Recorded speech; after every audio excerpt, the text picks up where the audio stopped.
everyone, my name is Deckerlink, the trained unprofessional, and welcome back to Tennis Ace. On the last episode, we got to the point where we'd be selecting our characters, so now we're gonna do that. I'm so excited, I'm very orange today. I finally decided to switch out that flickering bulb on the lamp over here, so I decided to, I switched out the bulb, and so now everything is less blue, but at the same time, I think I look like I have more color in my face, and I don't have that fucking flickering light anymore, so I'm fine with that. So let's get with the getting.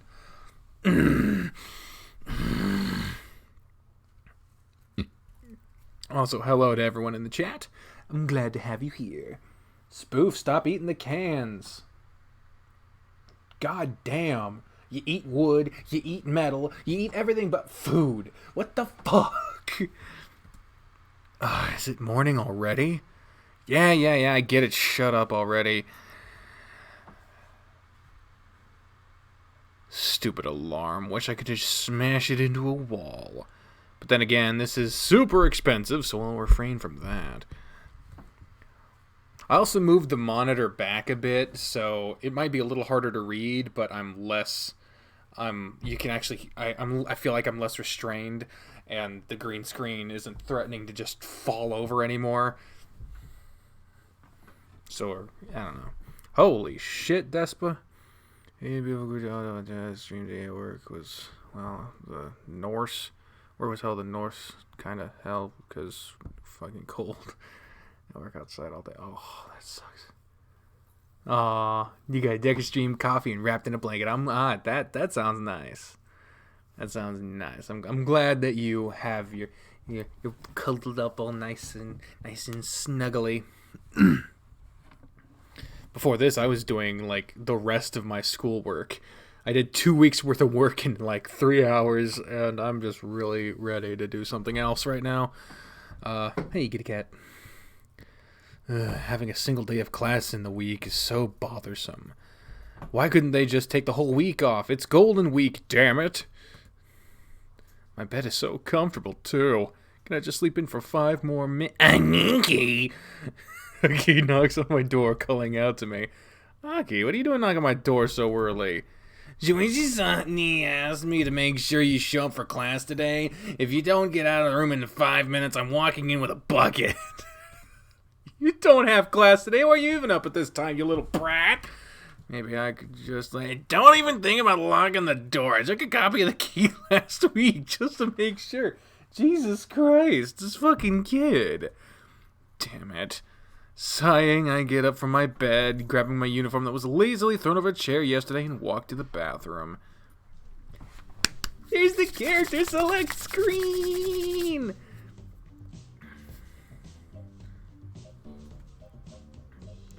So, oh my god. So, this one has the most hearts. He doesn't have as many hearts. He has 3 hearts, so I guess he's the easiest route. So are we going for the hardest route? Is that what we're doing? Did I go immediately for the hardest route? Oh well. Well, I guess I can't be helped. This is what I want, damn it. This is what I want. So I want June.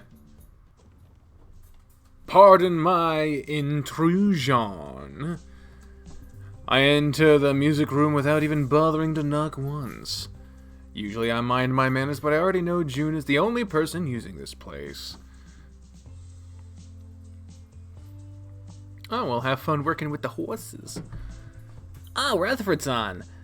The small tiger turns around as soon as I announce my presence, looking over his back whilst sitting on the piano's chair. Well, I did at least bother to listen outside to see if I wouldn't interrupt him while he was playing.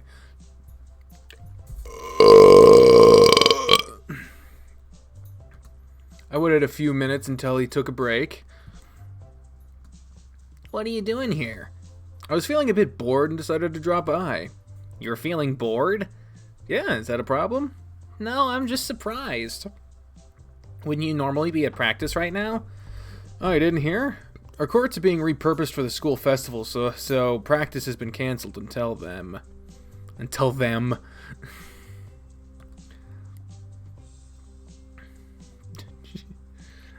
Oh, wow, I had no idea they did that. They've been announcing the clubs that are being paralyzed all over school for the past week. Oh, I didn't know. All you had to do was pay attention. Anyway, since I don't have anything else to do and I don't feel like heading home so early, I was thinking of coming over to watch you practice. Well, if you're okay with that, if that's okay with you at least. Of course, I don't mind at all. It's fun having you as my audience. I always feel like giving it my all. I'm glad to hear. I guess that makes me your muse, huh? My muse? I was joking. You're not supposed to agree with that. Oh, of course I knew that. Seriously, how gullible can you be? I mean, how embarrassing would it be if someone were to just call you their muse? Anyway, I just felt like it'd be fun to watch you playing. I'm glad you didn't kick me out. Why would I kick you out? I don't know. Some people are very finicky about their creative process. They don't like being watched while they work or something like that. If I were like that, I wouldn't have invited you guys to watch my performance at the competition either. Good point. Actually, about that, there is one thing I've been sort of curious about lately. What is it?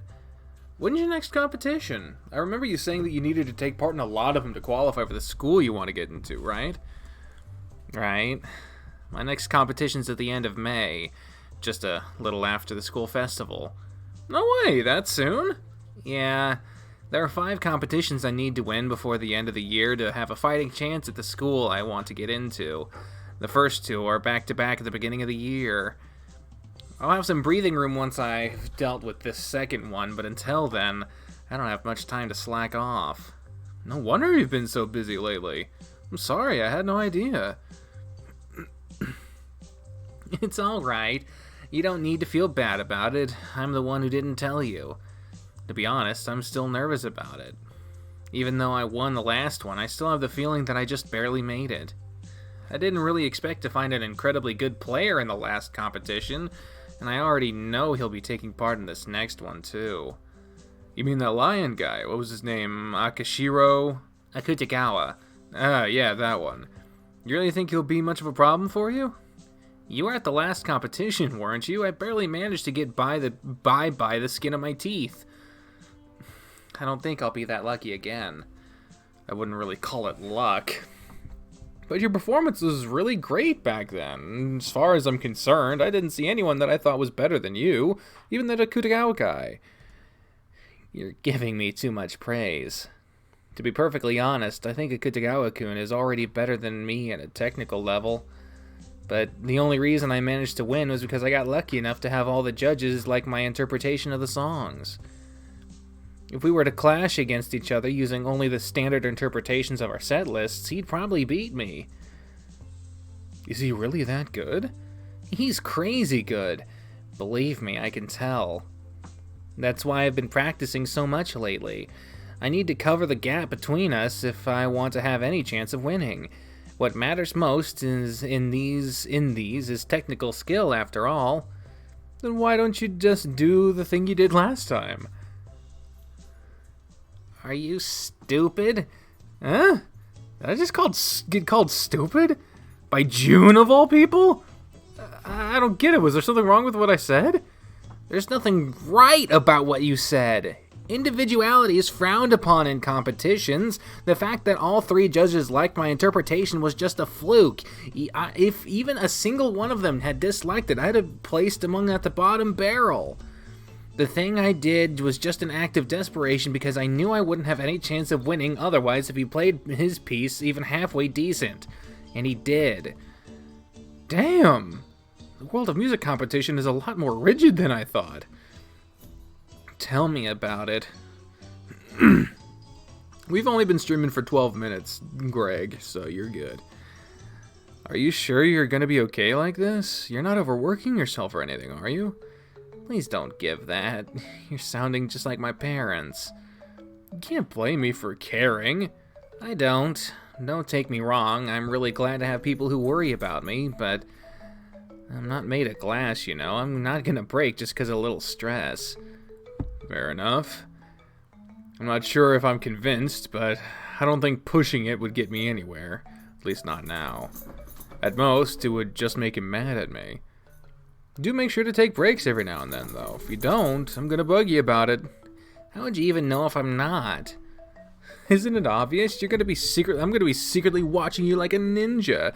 If I catch you overdoing it, I'm gonna drop from the ceiling and give you an earful. Oh, is that how it is then?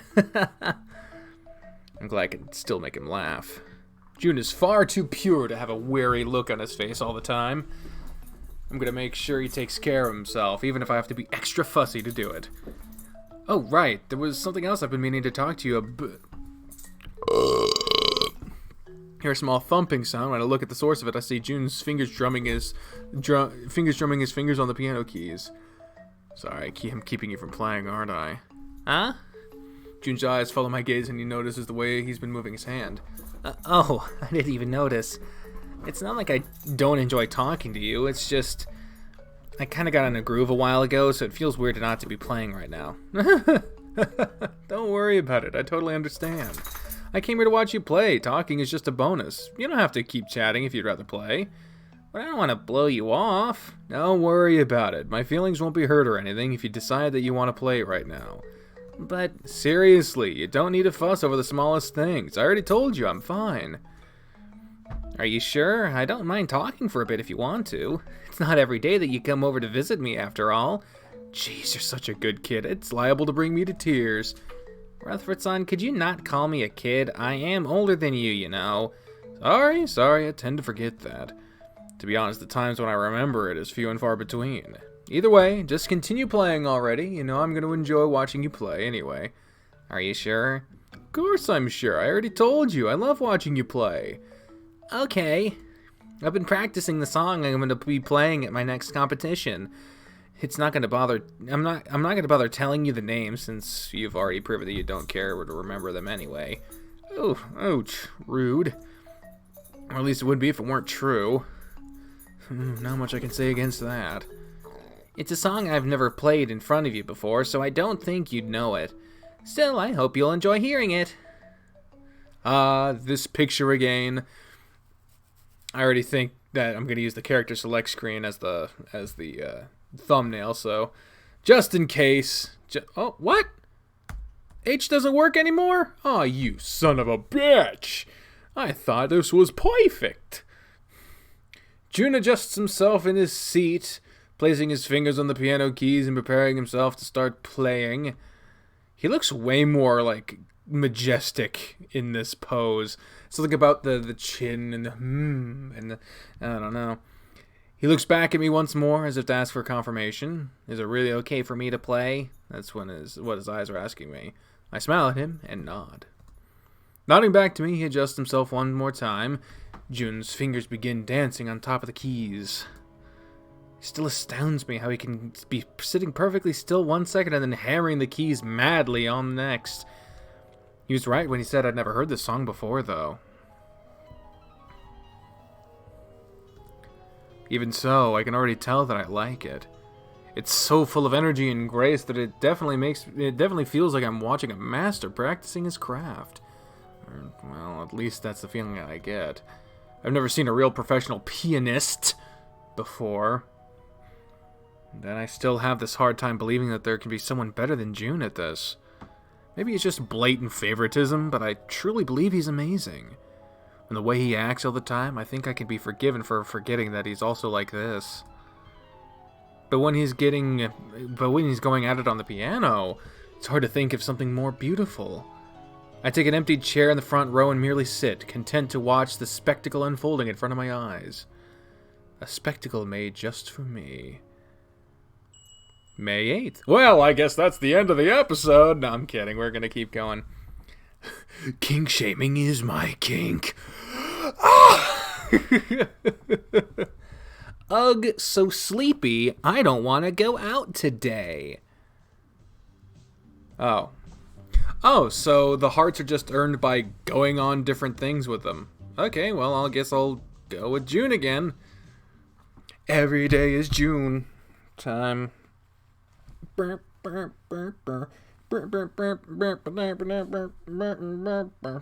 Americano. Another day comes by where I have absolutely nothing to do. Little weird that boredom is the leading fucking factor in us in these days so far. Man, I hate having no courts. I hate no having the courts operational. Another fucking typo. Just after I would have gotten fired up to practice more. Still, I have to find some way to entertain myself. I'm kidding, I'm good. If I were to go home now, no doubt I'd end up bored out of my mind there. Fuck, why? Is it just because I ate literally right before doing this? That's probably it. Hello, Matthew.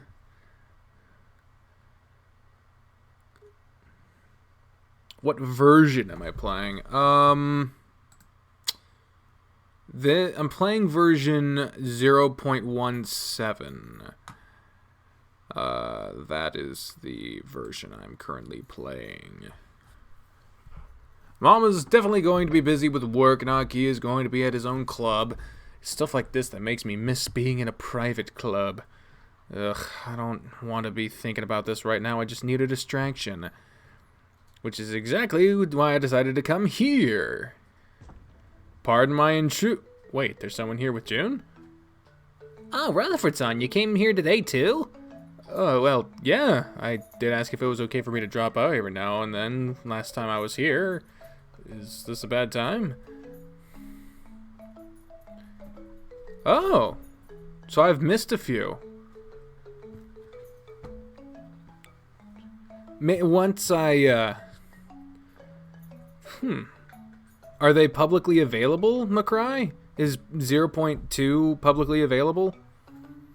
Because I follow the Patreon. If a post has been made, I should have been emailed about it. No, someone else just dropped by to see me before you came here. I look at the guy next to June. He's a panda, which I guess is kind of unusual.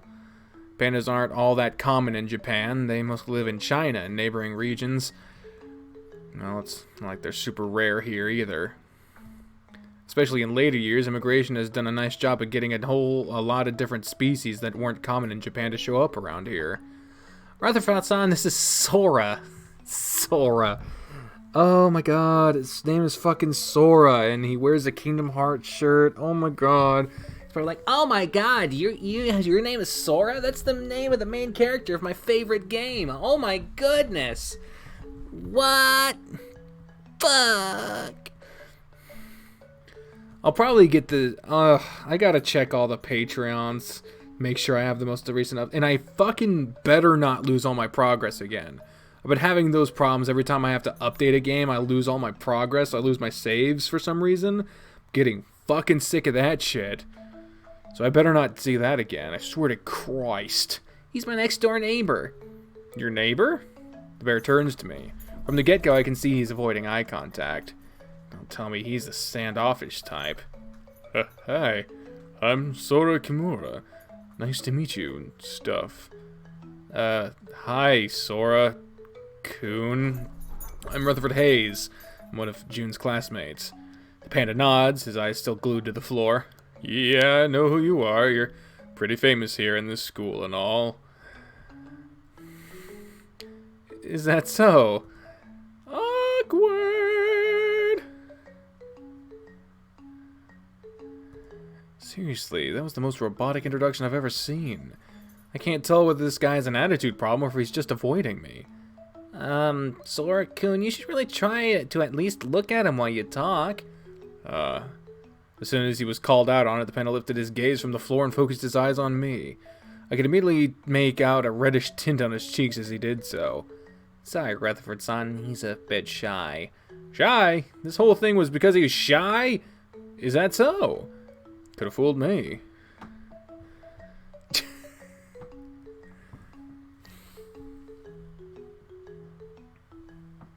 The bear looks away from me again, his cheeks turning even redder. Hello! Oh, you got your headphones on.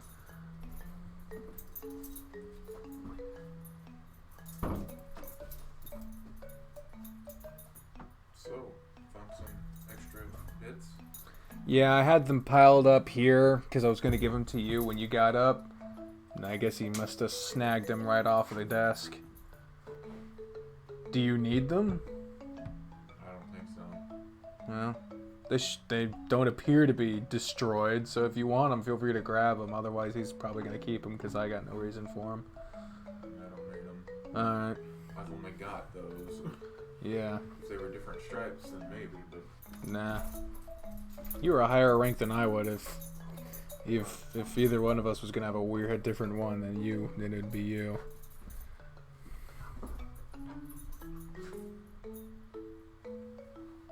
The bear looks away from me again, his cheeks turning even redder. Sorry, I'm not good at talking to people. It's alright. This sort of thing is a lot more common than you think. Still, man, I really thought you were some sort of delinquent. Rutherford, son! What? Behave yourself! Huh? What did I do? I'm sorry, Sora-kun. Rutherford-san can be a little dense sometimes. What? I'm dense? Seriously, what did I do? It's alright. I guess I had that one coming. Rutherford-san, you say that you thought someone was a delinquent because he was having a hard time talking to you. You just made him more self-conscious. Oh, really? I'm sorry. I totally didn't mean to. Jeez, I'm not used to being lectured by June of all people. Like I said, it's alright. I'm glad he's not mad at me about it. I guess I really am a little tense sometimes, huh? No kidding. Don't agree with me so easily. Then don't say something so agreeable. Alright, I'll let it go this time. As if you had a choice. Okay, who are you and what have you done with the normally meek June? Try to laugh me off. I swear he's getting more and more comfortable with me as time passes by. I'm no longer sure that's a good thing. I'll just let that go for now. By the way, Sora-kun, I've never seen you around school before. Are you another transfer student like June, or are you a freshman? The latter. Although I am also new to this town. My family only moved here from Hokkaido a few months ago. Oh, is that so? How was it like in Hokkaido? There was a lot of snow. I kind of miss it. Most of all, I miss the ice hockey. Ice hockey? What's that? You seriously don't know what ice hockey is? Not really. I don't pay much attention to other sports, or well, at least I assume it's a sport. Maybe it's like Olympic skating. No, it's how can I even explain ice hockey to someone who's never heard about it? I wouldn't even bother with it. Hey, that's mean. Just being honest, if you don't pay attention to other sports in the first place, why would you pay attention to when he tried to explain hockey to you? Oh, I hadn't thought of that. I hate the fact that he's right. Yeah, let it slide this time, smartass. What? I'm just telling the truth. If you say so. By the way, Sora-kun, if you don't mind me asking, why did your family move here in the first place? Saitama's not exactly the closest place to Hokkaido. My parents wanted me to get into a good high school, so I'd have a better chance at college. Since Saitama has one of the best high schools and one of the best colleges in the country, they decided this place would make more sense to move to. I guess it makes sense, although I think the warmer climate can't have been easy to get used to. Yeah, tell me about it. It was a real bitch over here. And I still feel like I'm wearing too many clothes when I come to school. Yeah, school is pretty rigid with uniform over here. You're only allowed to drop the blazer in the summer. It's not just the blazer. If it were up to me, I'd be walking around shirtless. That's how hot this place is to me. Ooh, ouch, that can't be good. Wait a minute. Aren't our classrooms air-conditioned? Yeah, about that. The air conditioning system in Sora-kun's classroom broke 2 weeks ago.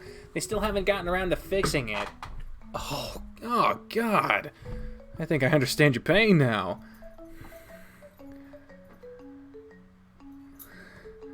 The panda sighs. Upon a closer look, I realize his fur is very matted, no doubt from sweat. You don't. You really don't.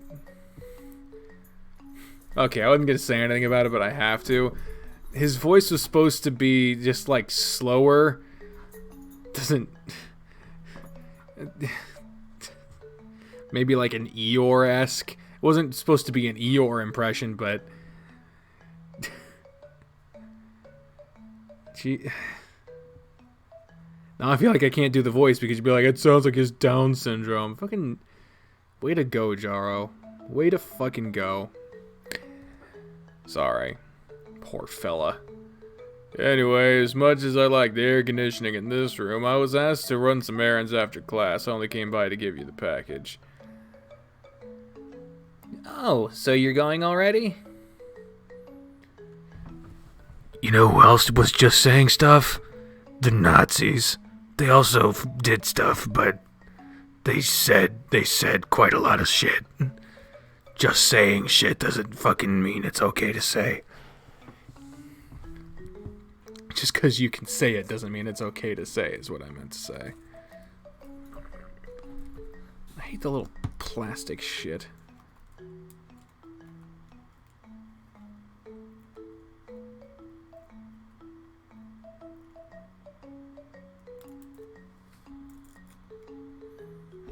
Plastic shit all peeling off of my...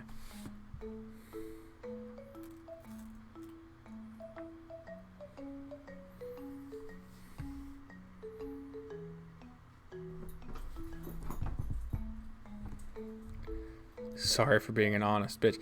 Look, being brash and rude is not noble, nor is it defensible by just, oh, you're just being honest. It's not cool, it's not funny, it's just rude and not desirable behavior. So, Christ, dude. Fucking chill. Oh, so you're going already? Yeah, otherwise I'm gonna end up being late. Also, having something doesn't mean you get to make fun of other people who have that thing. I have depression. A lot of people have depression. They don't all sound like that. Robin Williams had depression. It doesn't mean he fucking, he sounded like that at all. He sounded like he was on cocaine. Because for a large portion of his life, he was. Again, defense doesn't just hold up. Okay then. Thanks again, Sora-kun. Don't mention it. He turns to me, his eyes immediately darting to the floor. How come he's so comfortable with June and he's nervous around me? It was a pleasure meeting you, Rutherford-senpai. Senpai? You don't really have to call me that. Why can't you just call me San like you do with June? You know, saying fine ... sorry in all caps doesn't make me think you're actually sorry. Spoof! Get out of the cans! God damn, dude! It's true, Rutherford-san is nowhere near reliable enough to be called that. Do you have a grudge against me or something? Huh? No, why? The fact that he can criticize me so innocently really scares me. Forget it. Anyway, it was nice meeting you, Sora-kun. Here are my words. The panda's eyes finally lift to meet with mine, flashing me a bright smile. Yeah, it was. You don't have to shut up. Just be more mindful is all I'm asking.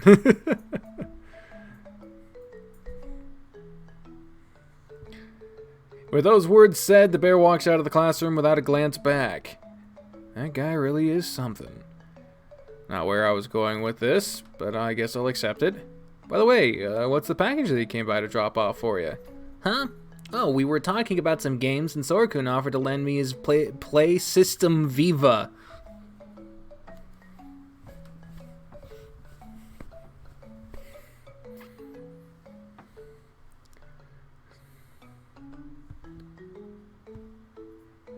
Degeneration 03. Oh my goodness. Well, I'm glad you're a new subscriber. I'm also glad you like to see what's going on. I'm glad you enjoy it. Yeah. There was a game in it that I really wanted to play, but I don't have the money to buy the console. Wow, that's awfully nice of him. Like I said, he's a really nice guy. Huh. That goes to show that you can never trust your first impressions.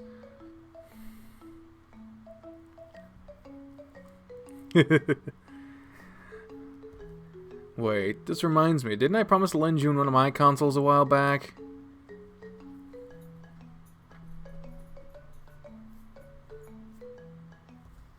Jeez, I'm really forgetful with this kind of thing. What game is it that you wanted to play? The new Monster Tamer game. Monster Tamer. God damn it. I heard that it's the best one ever released, so I'm really dying to play. Huh. Never played that franchise before. Is it any good? If you like hardcore equipment grinding and multiplayer gaming, pass. Too bad. It could have been fun if the two of us played together. I'm not really into mandatory grinding. Or any other form of grinding for that matter. I'm pretty sure there's one form that you're into. This is the main reason I could never get into MMOs. Anyway, what brought you here today, Rutherford-san? Me? Nothing much. Just felt like chatting for a bit. Did you want to watch me play again? I'm not gonna lie, that was one of the reasons I came by. I really enjoyed watching you last time. Oh, it's Monster Hunter. It's Monster Hunter. The mandatory grinding is a huge... Because Pokemon is a single-player experience. Monster Hunter is a multiplayer experience, for the most part. Thanks. I really enjoyed playing for you, too. Talk about an earnest guy. Only the best kind of grinding. How have you been feeling, though? You're not pushing yourself, are you?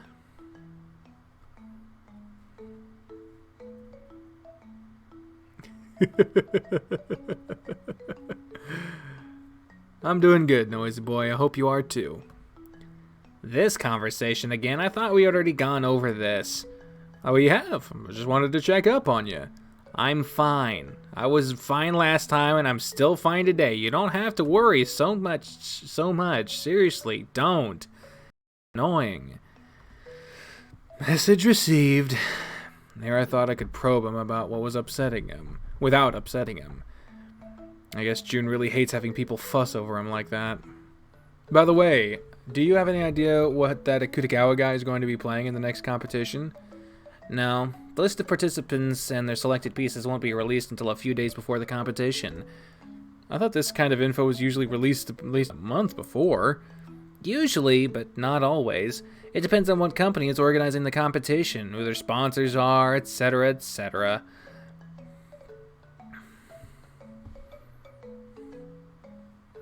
Fake name for the Switch? What, like the glitch? Nintendo is a hard one to fucking to fake around. You know what? Fuck this hat. I'm taking the hat off. Ugh. Oh my god. Hat hair. Hat hair.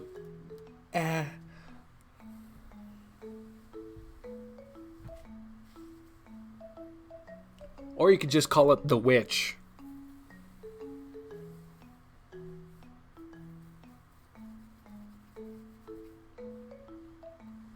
There we go. There's my crackhead hair on full display.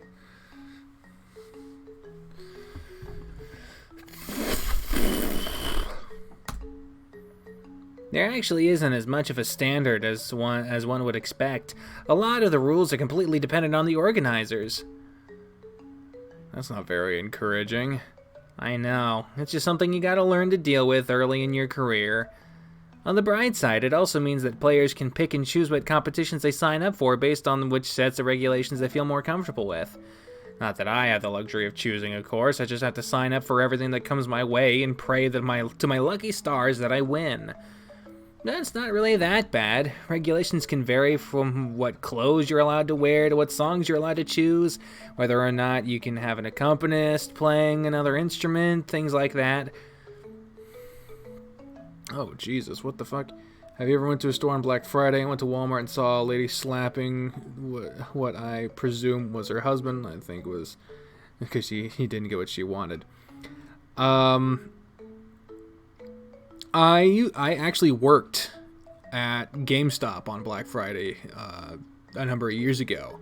I was I was just a regular store associate, aka game advisor, but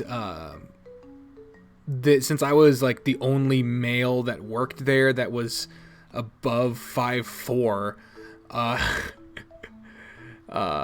I'm 6'3". They just put me on the door, and they were like, if anyone gives us any trouble, or if we have to kick someone out, you're doing that. And I'm like, oh great, didn't want to get stabbed today, but I guess we'll just fucking deal with it.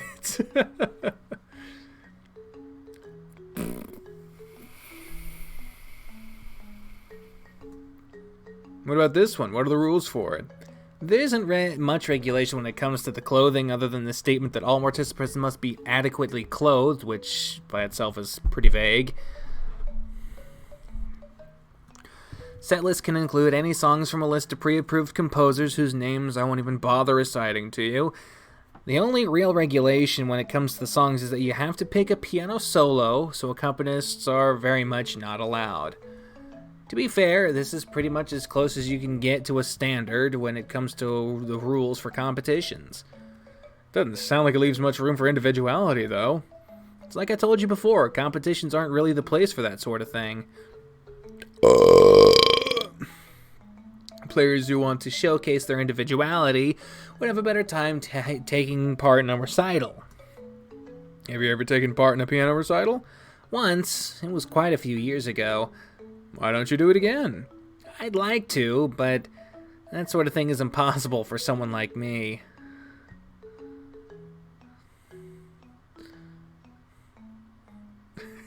And a tooth. Someone like you? What does that even mean? Can we change the subject? He's hiding something from me, and he's not doing a good job of it. I don't know if I should probe him about it. He'd probably just get mad at me. Ooh, our first choice of the June route. Do we ask him, or do we stay quiet? What do we do? What do we do? What do we do? What do we do? We do we do we do we do we do? What do we do? Hey, what do we do? Hey, what do we do? Ooh, ooh, ooh, ooh, ooh.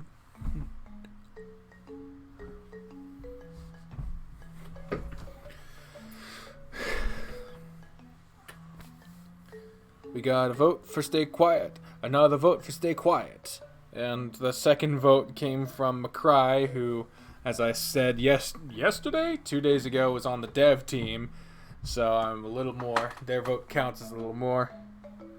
Not a good idea to bring it up. Alright.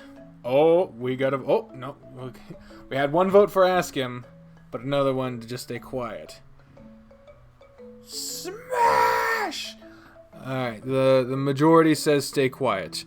Shaboom. Oh, Red Fox says whatever it is, ask him. Another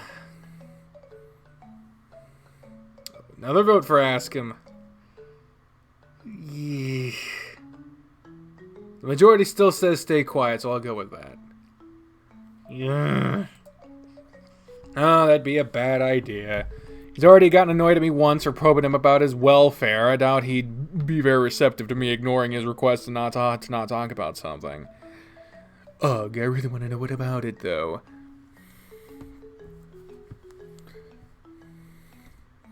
The downside of being curious. It's like so bad.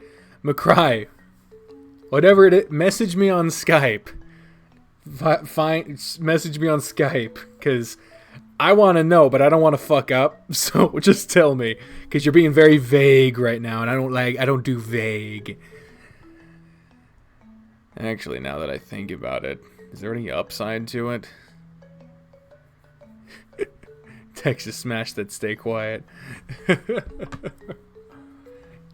That's one of the funniest things about One for All, is that all the Smash names are various American. Connecticut Smash! Detroit Smash! It's so fucking funny. It's fucking hilarious. Also, you'd think they'd come up with a code name for All Might so that when they were talking out in public, about shit they wouldn't have to be like, he wouldn't just be calling him All Might. Because if someone was just around the corner and they turned and they saw some skinny skeleton looking motherfucker, they were like, that's not All Might. Oh wait, is it? Oh my god.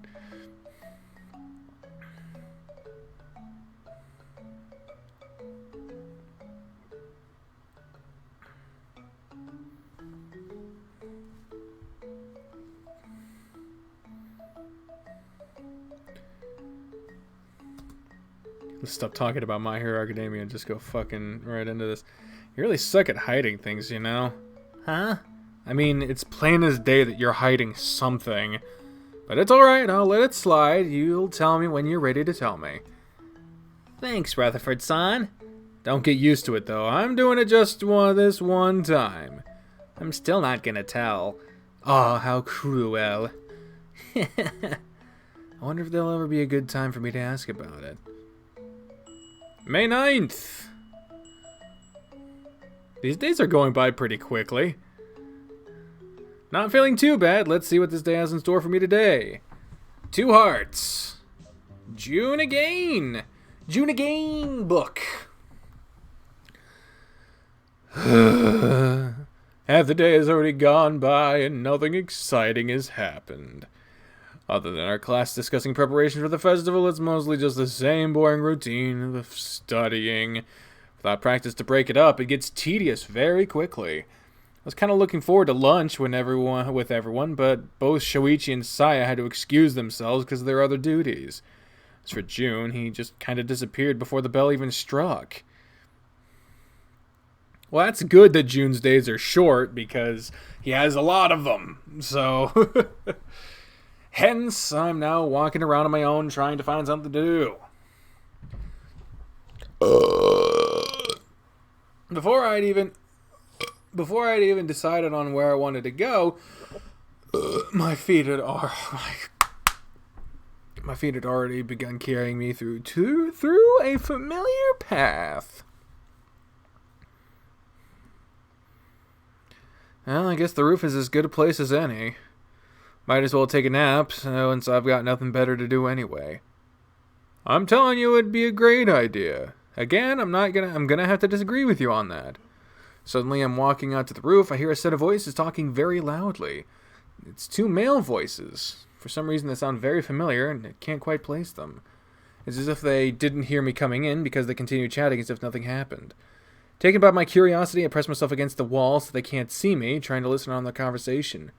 Come on, pretty please. I think it'd be really fun if we got together and did it. No, it's been years since I last did that. I'm way too out of practice. I'm sure it'd just be a bad time for you. That's not true. I just really want to do it with you. What the hell is going on here? Do it? What do they mean? Do what? They couldn't be talking about that, right? And on school rooftop of all places. Look, I already said no, okay? I just need to spend quite a bit of time preparing if I'm going to do it with you. Otherwise, there's no way I could keep up. So you're saying that you'd do it if you could have more time to practice? Why does this guy sound too excited? The wrong two. Maybe. I'm not making any promises, okay? Yay, I can't wait. What the hell's going on here? I'm not able to stand by anymore. I walk out to interrupt their conversation and... Huh? Rutherford-san? Taken completely by shock, I let out a deafeningly scream. What the hell are you doing? Don't just do that all of a sudden. My ears, are they bleeding? Am I deaf? I'm pretty sure you're fine. The only thing broken in is his mind. What the hell are you two doing? I didn't know you two were that close. That close? What are you talking about? Don't play dumb with me. I heard your entire conversation. You two were talking about doing it together. Doing it to... You thought we were talking about that? What is wrong with you? What are you guys talking about? The idiot thought we were talking about hooking up. Huh? Well, weren't you? You guys were talking about doing it together and that'd be really fun if we did it together. And he was asking me to do a duet with him on the violin. What?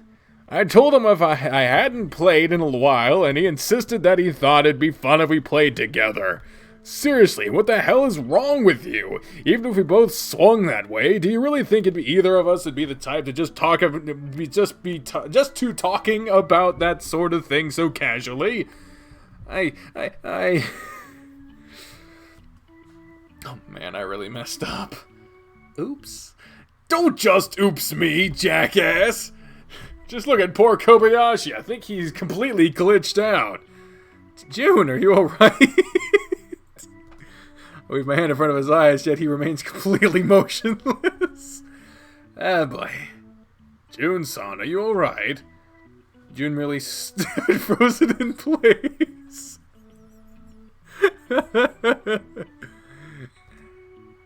I think his brain shorted out. You think? Time for plan B. Plan B? K-kun reached behind June's ears, gently holding onto his left one and reaching in close. What are you... Stunned by the sudden motion, I do nothing in response, and... Wake up! Keisuke screams directly into June's ear, making the tiger suddenly jump back. What's going on? It seems Keisuke has just forcibly rebooted June's systems. Are you sure there wasn't some sort of gentler approach? Why stick to the uncertain when I knew of something that would work? Hard to argue with that logic. Did you really have to scream that loud into my ear? All I can hear from that side is buzzing. Your fault for just freezing up like that. I needed time to process. What are you, some sort of old model computer? You shouldn't freeze up when you're trying to deal with things. I feel kind of bad for the guy. He's rubbing the left side of his head as if his ear is really hurting. I make sure to properly apologize to him, at least in my mind. Rutherford-san, what the hell kind of weird ideas do you have cooking up in that head of yours? I don't really have to have an answer to that. Sorry.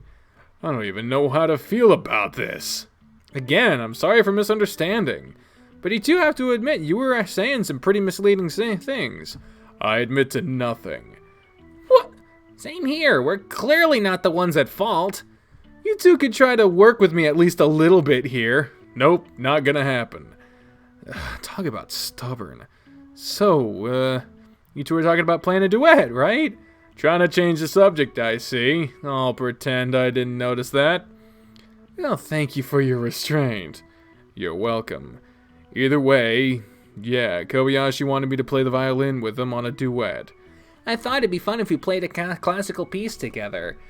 While I don't entirely reject the notion, I don't really think I'd be the best for that. I haven't played in years. Seriously, Rutherford-son, why did you have to tell him I played the violin? Now this is my fault? Go on, Keisuke-san. I'll give you all the time you need to practice again. Why not give it a spin? You really are pushy about this, aren't you? If it gets me what I want. You're even aware of it. Come on, K-kun, why not give it a try? Now you're in on it too. Oh, come on, just look at June. How can you say no to this cute little face? Pretty please. You two are unbelievable. Well, is the corner of his mouth curving up into a bit of a smile? I'll think about it, okay? Yay! June hops around, waving his arms in the air excitedly. It's a comical sight that also warms the heart. He's so pure and sweet and precious, he really reminds me of a little kid. Which I'm sure he'd get angry at me if I said out loud. Don't get so happy about it, I said I'd only think about it. Maybe, but that's already half the battle. You really are an optimist by heart, aren't you? I wonder about that. Either way, if you two will excuse me, I think I've already had enough time to clear my head. I should probably head downstairs. Okay, see you later.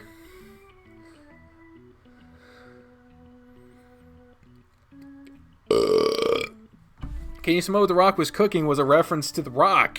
That's what he said in wrestling. I got that.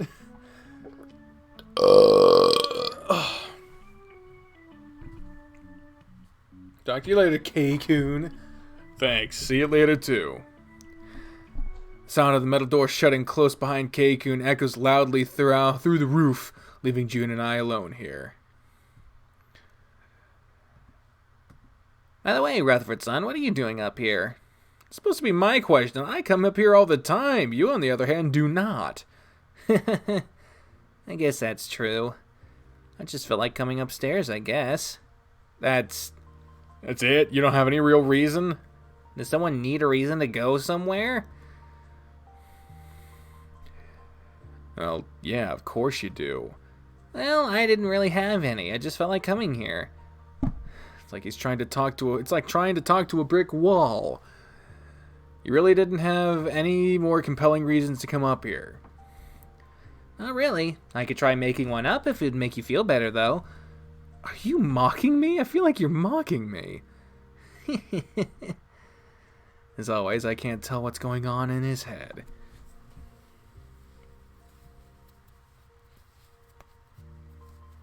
There. There, that's better, I guess.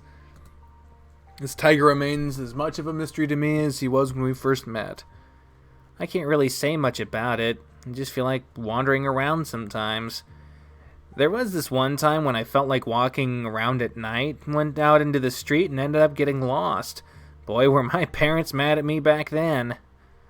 This guy really is a danger to himself. I'm not even going to try asking more details about it. I get the feeling that the lack of logic would just drive me nuts. This isn't funny. It is for me.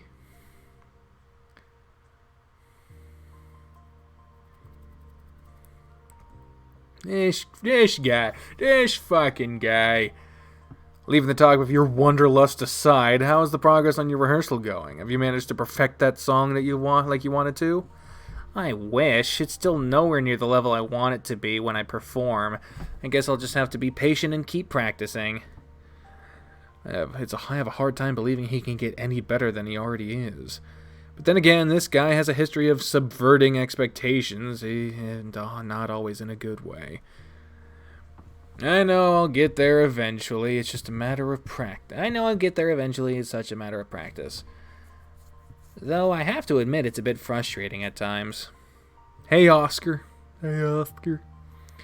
Frustrating? I never thought you'd feel that practice is frustrating.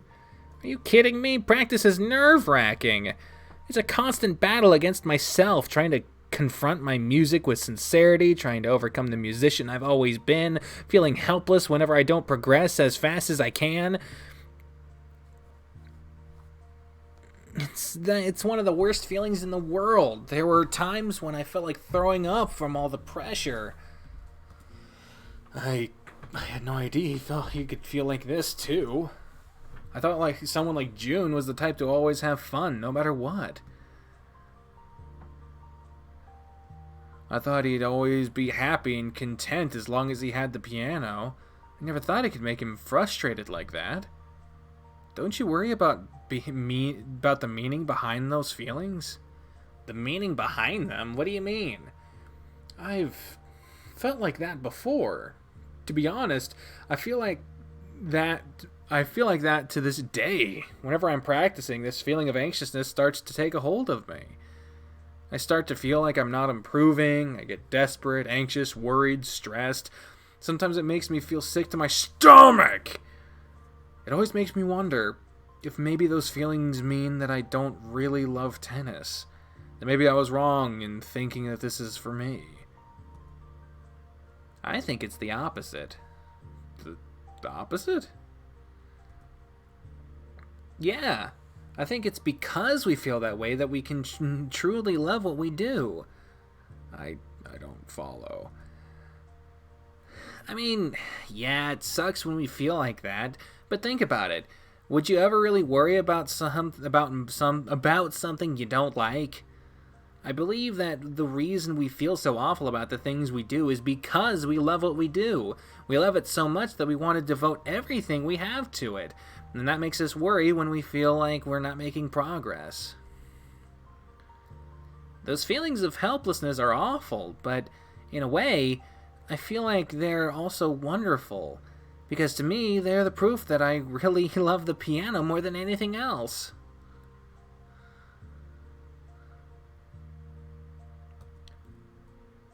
Did I just hear a speech like that? From June?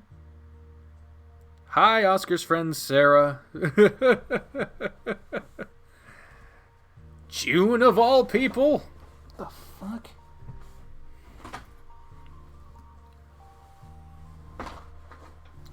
I never thought about it this way.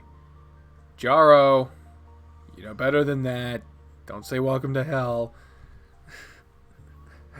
We've been through this time after time. I swear to God.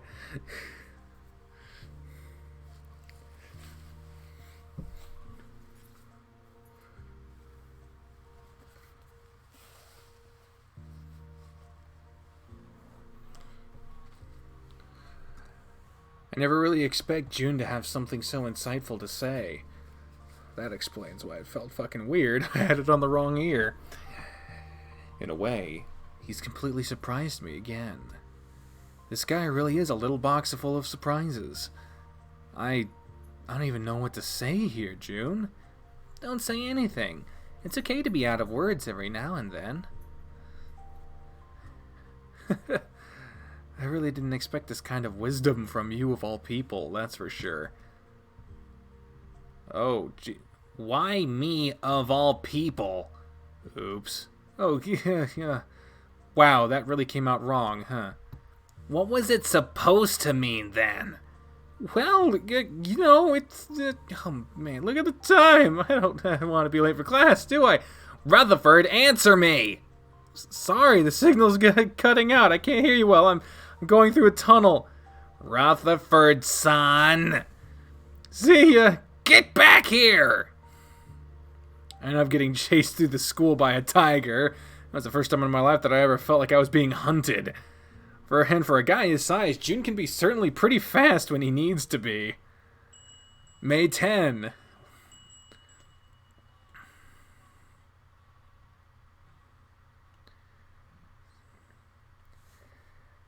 Well, I guess we're back to the grinder today.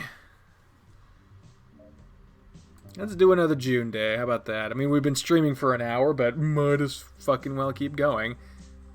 Hey, you June. Sorry I'm huh? Oh, fuck. Everyone's here. Whoa, why are there so many people in here? Oh, Rutherford-san, you're here too? Yeah, I was thinking of swinging by a little earlier, but I was held up by the rep. What's everyone doing here? Well, are you implying that we have no business being here?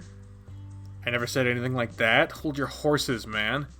Jane, you're jumping to conclusions again. Jim, you say so. Ever the unfriendly one. We were all chatting together after class ended, and ended up following June here. Oh, hey. It's been a while since I've seen you, Chev-kun. I sit just 3 chairs away from you. Don't just casually forget I exist like that. And also, please don't call me that. Sorry, it was an honest mistake. Don't believe him for a second, Victor. He's the type to forget about new people in a heartbeat. Agreed. Hey, that's a pretty horrible thing you just said about me. I'm standing right here, you know. The twins shrug and sink. It took you 6 months to even be able to tell which one of us was which. No, it took me 6 months to remember your names. I could already tell you two apart. After all, the difference is plain as day. Still, it's true that you tend to forget about people quite easily. Is that so? Rutherford, could it be that you're an airhead? Well, of course not!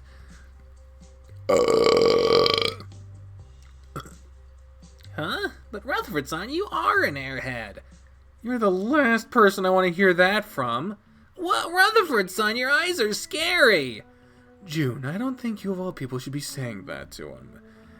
The fox is struggling to keep himself from laughing. Huh? Why? Get it, new guy. This one has no self-awareness. What? Now you're sounding just like Rutherford-san. This just goes to show that I'm right. You don't need to rub it in. Really, some people think rubbing is the best part. Twins and the fox all groan in response to my dirty little joke. June, on the other hand, stands on his spot, looking confused. What do you mean? You don't want to know. Huh? Just take our word for it, it was awful. Sheesh, tough crowd. I don't think there are many people who would have found that funny. Jeez, all 3 of them are glaring at me. Fine, I get it. I won't make jokes like that anymore. You guys don't have to look at me like that. Can we just go back to our previous conversation topic? I think I'd like that. Agreed. I'm fine with that. What were you guys talking about before I showed up? We talked about a lot of things. It was mostly games and food. We also talked to Vixen about what Europe is like. Not that it was a very interesting conversation. See you later, Oscar. It was very interesting to me, for me. Of course it was. You're so easily excited that watching paint dry might be interesting for you. So the conversation is about games, huh? I kind of wanted to talk about Europe a bit more, but everyone has already moved on from that. Like I said, there isn't much to tell. It's different from Japan, sure, but that doesn't make it interesting. Of course you don't think it's interesting. You grew up there. I gotta agree with June on that one. There are a lot of things about our country that you consider super interesting when it's really just mundane stuff. I don't think that's true.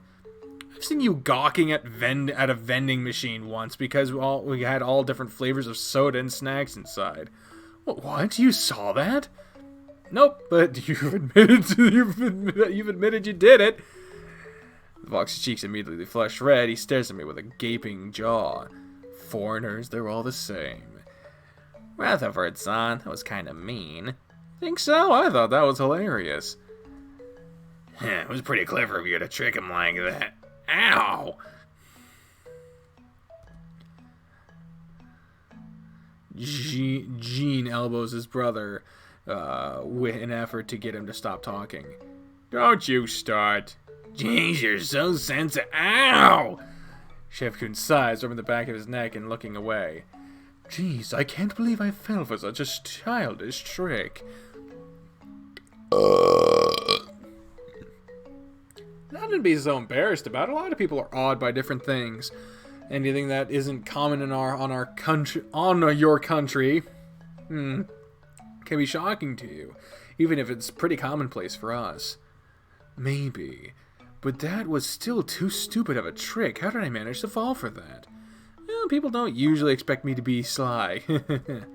Rutherford-san, did you just admit other people think you're dumb? Shut up. Talk about instant karma. Not really. As far as sass goes, that was pretty tame. Well, sorry if I'm not used to being witty all the time. No, you got a sharper tongue than you realize. I do? How clueless can you be? By the way, Victor Kun, I remember asking you around about good restaurants I remember you asking around about good restaurants in the city a few days ago. Oh, yeah, I did. To a group of freshmen in the cafeteria. How did you even find out about that? He has an information network in place, so he always informed when people talk about restaurants or food in the school grounds. It's frightening. What? Seriously? Chef Kun eyes go wide in complete and utter shock. I think the most shocking thing is the fact that this guy his age would believe such a That a guy his age would believe such a ridiculous tale. Of course not. I was sitting on a nearby table when you asked them. How could you believe something like that?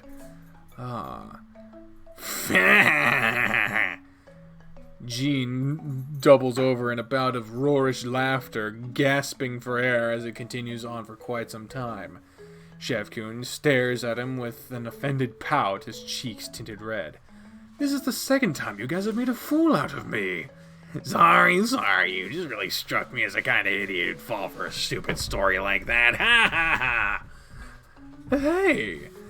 Takes one to know one. Hey! Now you're offended. He's not wrong there, Gene. Not you, too. You guys really make a fuss out of nothing. That's true. Can we get back to the conversation I was trying to have? No sidetracking this time, Gene. Hey, sorry. I was just trying to have some fun. God knows you can go on forever when you start talking about food. With the way these two bicker, it's hard to believe that they're actually close. Either way, I have some restaurants I can recommend if you want. I know a ton. That's true. Jean can actually runs a mini food blog in the school's website. It's pretty popular, too. Wow, that sounds super cool. You're easily impressed, aren't you? Like you're one to talk. Well, I think I might as well listen in on this conversation too. I'll write down the ones that sound nicest so that I can go when I've saved up some money.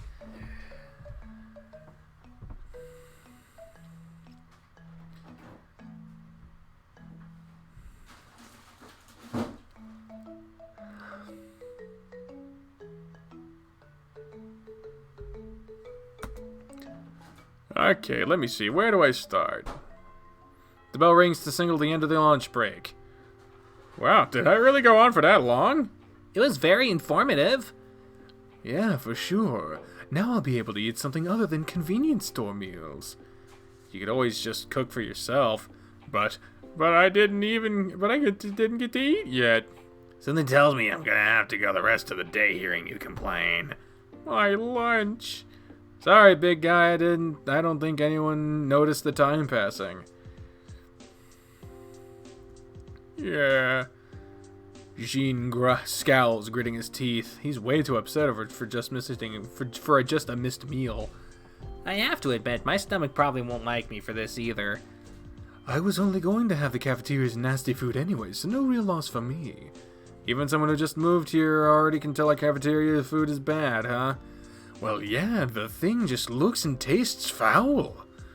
And here I thought he'd be glorifying it because it's real Japanese food.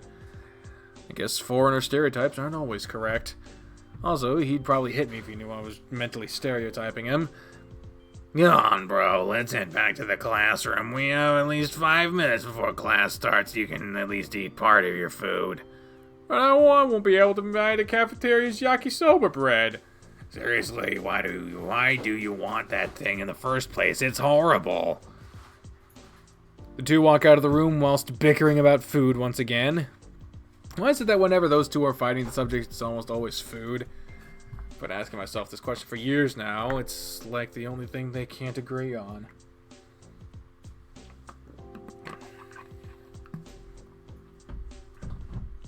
I should probably head back too. There isn't much to do until the teacher comes back anyway. Oh, wait! Jun calls out to the fox just as soon as Chef Kun begins walking away. Yes, do you need anything? No, I was just wondering if you'd like to come over here after class and watch me rehearse. I don't think I've ever heard Jun inviting someone other than me to watch him rehearse. Hell, he even makes a fuss when I try to suggest I watch him. Am I being replaced? Chef Kun scratches his chin as if considering the proposition. He then opens his mouth in a huge smile. Sorry, maybe later. I'm still trying to get settled in, and there's a lot of things I need to do. I have a pile of homework that needs doing, and I haven't even finished unpacking all my stuff yet. Man, you've been here for over 2 weeks. How haven't you unpacked yet? Oh, okay. Sorry, Jun. I'll just make sure to watch some other time, okay? Okay. The fox leaves the room as well, leaving Jun and I alone inside. So you want Chef Kun to watch you rehearse, huh? Gotta say I'm a bit surprised. I don't think I've ever seen you invite anyone before. Yeah, it felt a bit weird, but I'm kind of worried about him. Worried? Why? He doesn't interact much with the people in our class. I can kind of understand that. Most of the people there have known each other for years, so it's hard to find a group to hang out with. I was lucky enough that you guys befriended me, but not everyone is that lucky. I guess I just wanted to help him like you guys helped me. Wow, I never took him for the type to worry about things like this.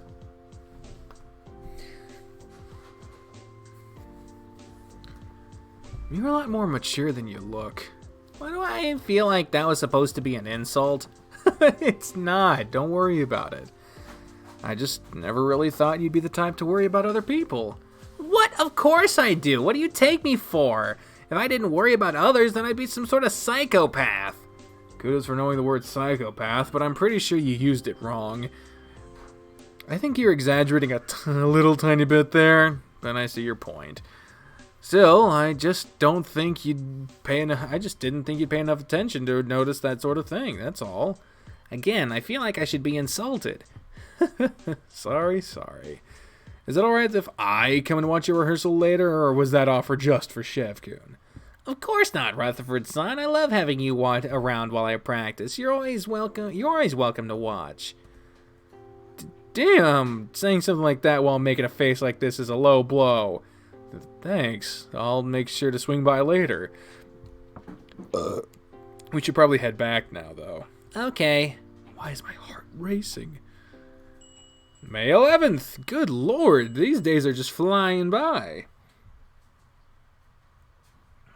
Oh, boy.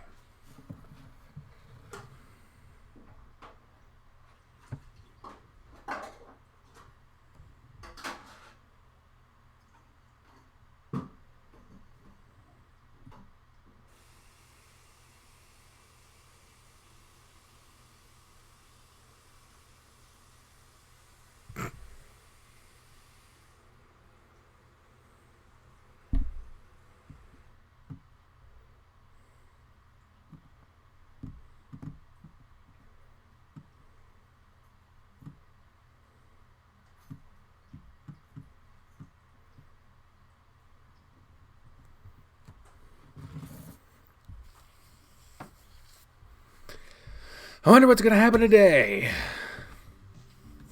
Alright, we've already made it halfway through all of what's available for June at this point. So let's see. The smell of dust and chalk permeates the air. Today again, I come to this old music room to watch June rehearsing. Usually, watching him playing would calm me. Seeing his entranced figure as he gracefully played, his arms dancing across the keys, filled with satisfaction, might even dare call it happiness. Today, like always, I watch as he plays the same old piano. It's the same song that he's been practicing lately. Even if I know nothing of music, I can always appreciate it. But unlike the other times I've watched, the air feels tense. Can't quite put my finger on it. With my limited knowledge, nothing he's doing seems to be wrong. And yet, in a sense, it all feels wrong. June moves with a desperation that is unlike him. His body moves jerkily, almost mechanically. Every now and then I see his ears twitching. His tail lashes around, his eyes keep fluttering open, whereas he'd normally have them closed the whole time. His expression looks to be anything but peaceful. He looks strained. In more ways than one, I worry. Not knowing what is happening, I merely sit and watch this performance.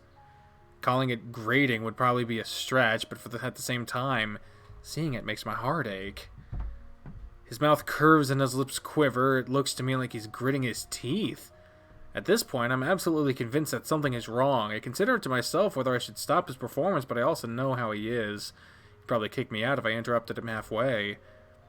I grit my own teeth, trying to keep myself sitting down. This is nothing like the last times I've come to watch. It scares me. From the back of my mind, I keep having bad thoughts. Has he been pushing himself too hard again? Knowing him, that possibility sounds completely believable. Even though I promised I'd stop bothering him about it, I can't help but worry. If he hurts himself because he's overburdening himself, as an athlete, I've seen that damage that overpracticing can cause, not just to your body, but to your mind.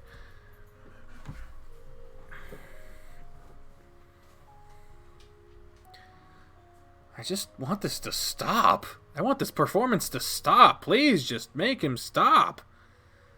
After what seems like an eternity, the last note rings out. June sits perfectly still, panting in his seat. I want to reach out to him and say something, but my throat merely contracts uselessly. I struggle to find my words. What did you think? As he always does, June asked me for my feedback on his performance. Usually, I'd have nothing but praise to give him. Even if I wanted to, I know nothing of music, so I couldn't criticize. But today, even as he looked at me and tried to smile, the strain on his face was obvious. June, are you all right? Huh? Of course I am. Liar. I just felt like something was wrong. You didn't play like you usually do. It felt wrong somehow. Even as I'm trying to explain my worries, I can't come up with coherent words to explain my thoughts. It felt wrong. A 5th grader could probably come up with a better explanation. It was no good. Somehow he looks so pitiful that he mumbles those words. The disappointment is clearly obvious in his eyes. Whether he's disappointed at me or himself, I don't know. Yet, I still feel guilty. I feel as if I had just yelled at a small, frail little kitten. I know that's an unfair comparison, but I can't help but feel that way. Sorry, I didn't mean to bring you down. It's just... My words died in my throat. Just... Without missing a beat, he probed me for more information. I composed myself, afraid to say the words I'm thinking. He's already gotten mad at me for it before. I'm afraid of how he might react if I bother him with this subject again. But the rational part of my brain trumps over my fear, reminding me that there are more important things than that. I'm worried, June. You seemed out of it the entire day. I thought you were just distracted during class, but now, even when you were playing, it felt like you were overexerting yourself. It looked like you were in pain. I'm fine. You don't have to worry about me. I'm completely surprised by his reaction. I expected him to get annoyed. I expected him to yell. I expected him to kick me out. Instead, his voice came out meek, almost pleading, as if he desperately wanted me to believe him. You don't look or sound fine. Are we going to have a repeat of last time? Last time? The day when I had to force you to go to the school doctor because you were having chest pains? It wasn't chest pain. I told you it was shortness of breath. Like I'm going to believe that. I'm telling you, of course you're not fine. And I think I know what you have. You do? Yeah. You're having heart problems because you're overweight, aren't you? Rutherford-san, I'm not amused. Huh? You just called me fat. What? I mean, it's kinda true. Rutherford-san, do you want me to kick you? Huh? What'd I do? If it's not that, then what's going on with you? I'm just really tired. I didn't really get sleep tonight. And I've also got caught a cold. You don't look like you've got a cold. Just because I'm not coughing doesn't mean I don't have a cold. My head is spinning. I'm running a fever and my throat hurts. Then why didn't you say something earlier? Why did you even come to school at all today? I didn't want to make you worry. You know how you are. If you knew how I'm sick, you'd be fussing over me all day. You're not lying to me, are you? Why won't you answer? Why are you looking at me like that? June? Yes, I promise I'm not lying. If that's the case, then you really should be resting. You should head to the doctor's office. You see, this is exactly why I didn't want to tell you. Are you seriously worried about rehearsing right now? You need to rest. You can't keep pushing your body like that. I told you I'm fine. And I told you you're obviously not fine. Come on, just do what I'm telling you already. But why does he always have to be so difficult? It's like I'm trying to argue with a child. Come on, June. Please. Don't look at me like that. It's hard to say no. That's the point. Just a little more? I feel like I can just a little more practice for today. No. You need to rest. Come on. You should know better than anyone that you won't get anywhere by practicing in this state. You'll just start making mistakes because of your condition and they'll end up sticking to you like a bad habit that's hard to get rid of. You're just hurting your own progress. Once he hears those words, his shoulders drop and gaze softens. Damn it. It's like I finally managed to get him. I definitely don't want that to happen.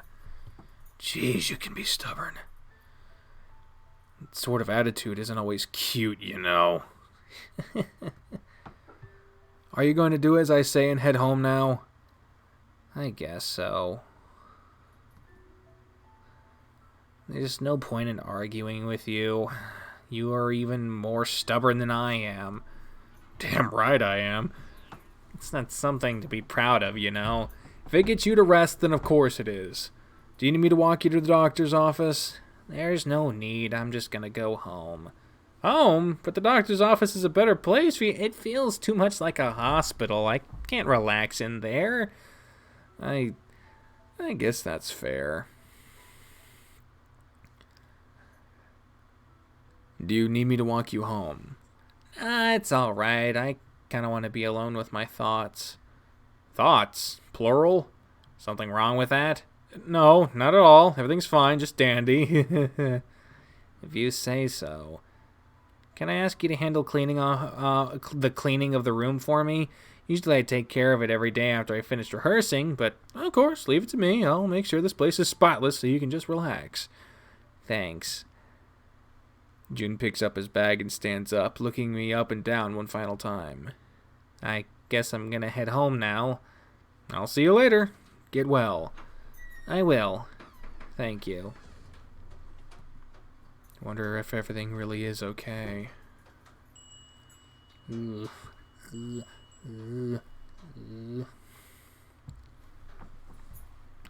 Ugh, so sleepily. Sleep sleepily. Yeah. Ugh, so sleepy. I don't want to go out today.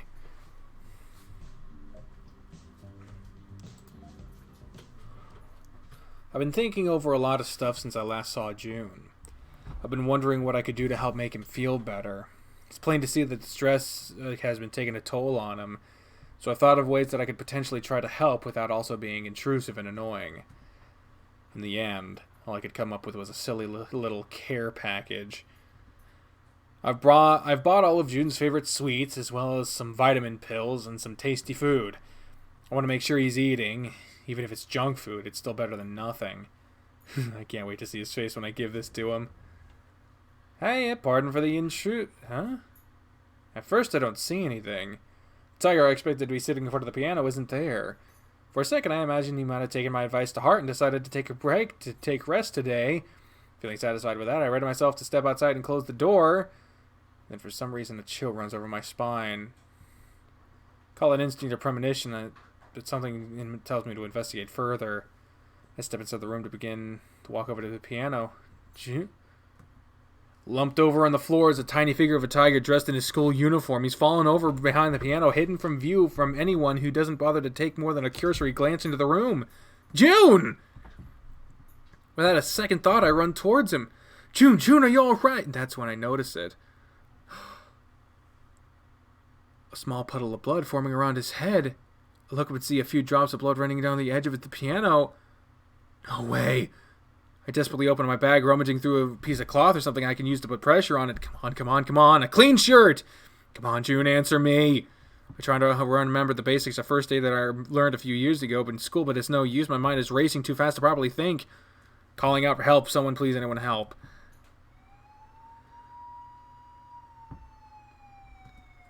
Jun was taken to the hospital a few minutes afterwards. I don't know if anything I did past calling for help was useful at all. I wasn't allowed to ride with him to the ambulance for some reason. Instead, the school doctor went with him. As I stood there in front of the school gate, the cuff of my shirt soaked in blood, watching the ambulance ride it away, I felt so small. Useless.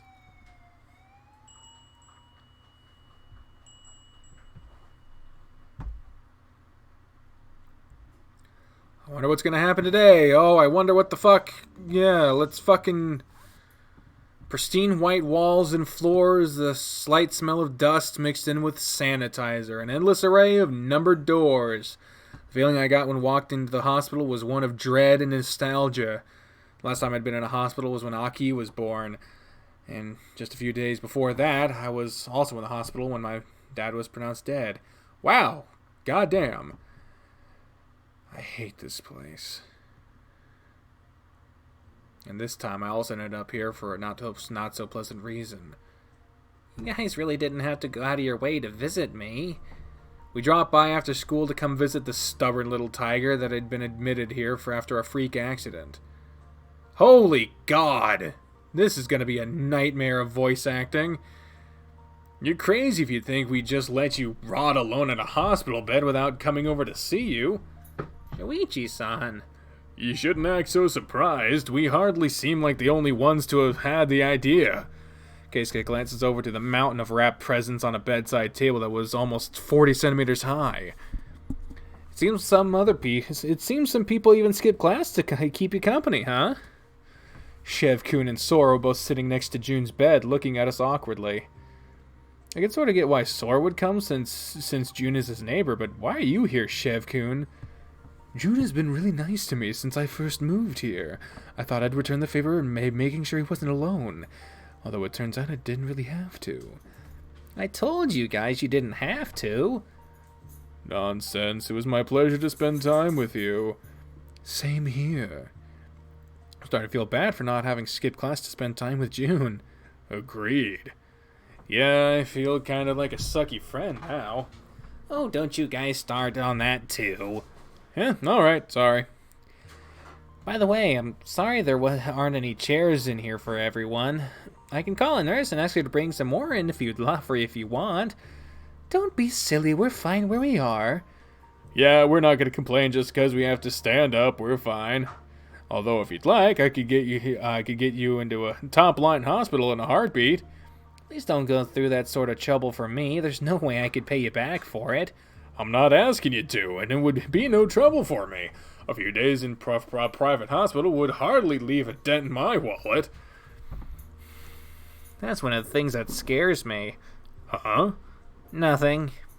By the way, Jun-kun, if you don't mind telling us, how did you even get here in the first place? I mean, how did the accident happen?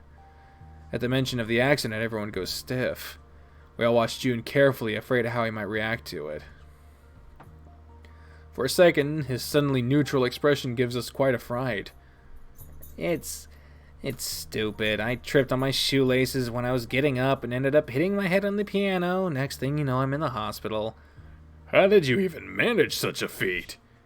Shuichi elbows Keisuke in the stomach, sending the hair back a few steps. Ow! Prepare your voice because it's going to be fucked raw. God damn. I can feel it.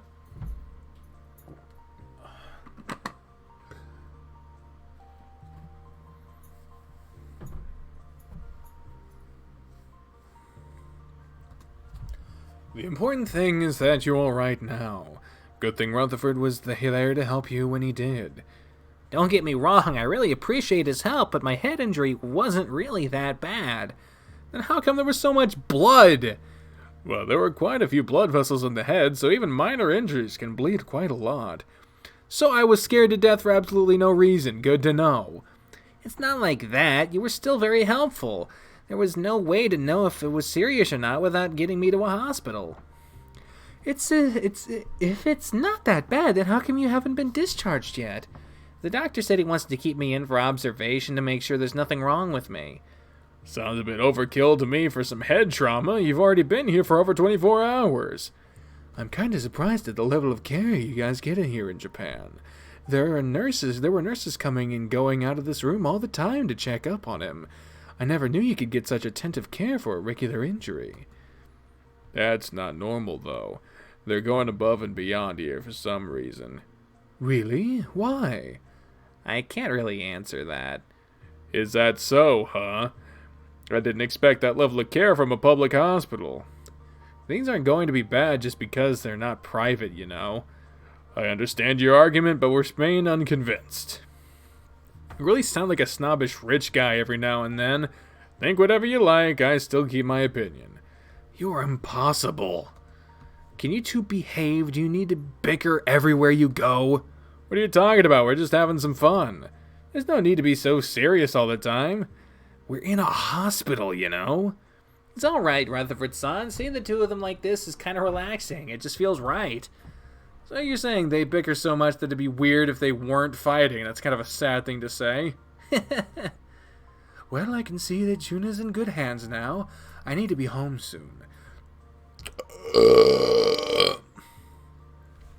My parents want to call me to check up on how things are going for me, so I might as well leave now.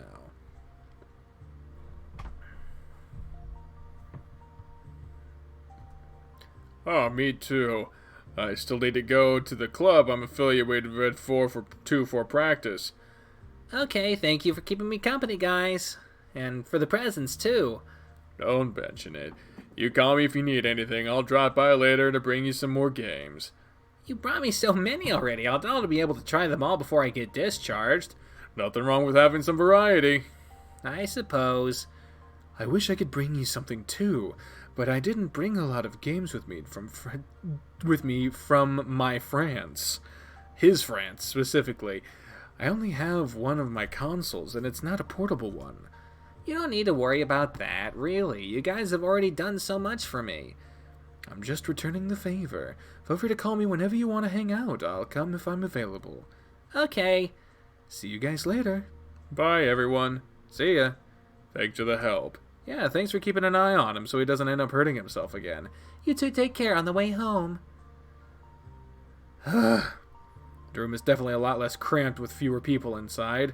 Saya doesn't miss the opportunity to sit down in one of the free chairs as soon as they leave, leaving the three of us to fight for the remaining one. Thank you. How are you feeling now? Any residual symptom or something like that? Nah, I just feel a bit tired. I guess I've been overworking myself too hard lately. You really are an idiot for going to such extremes. Oh, please, as if you have the right to complain to him about that. Indeed, I've seen you practice until you literally dropped. Well, do as I say, but don't do as I do. That's a weak excuse if I've ever heard one. Oh, shut up. You've seen nothing, though. He was way worse than when we were kids. Is that so? Could you please not give him more ammunition to use against me?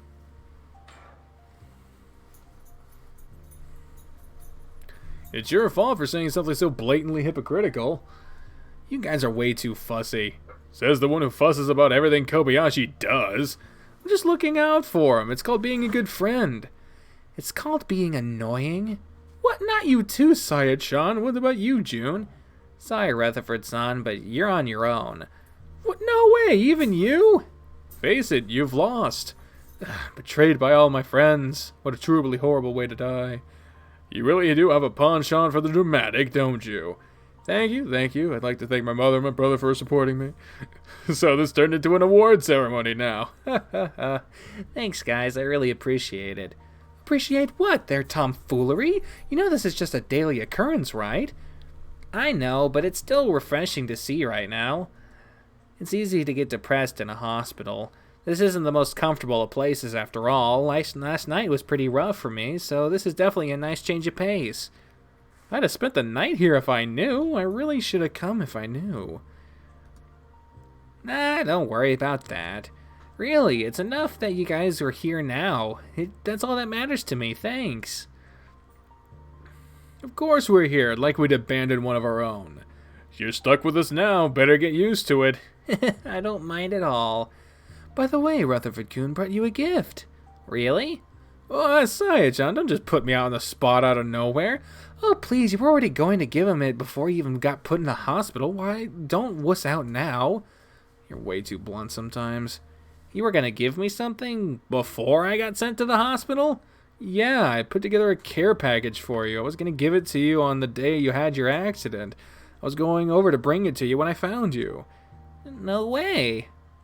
Here, it's nothing grand, judging by the others thing you've got here on the table. You probably already have a ton of good stuff, but I'll put this together because I worried about you.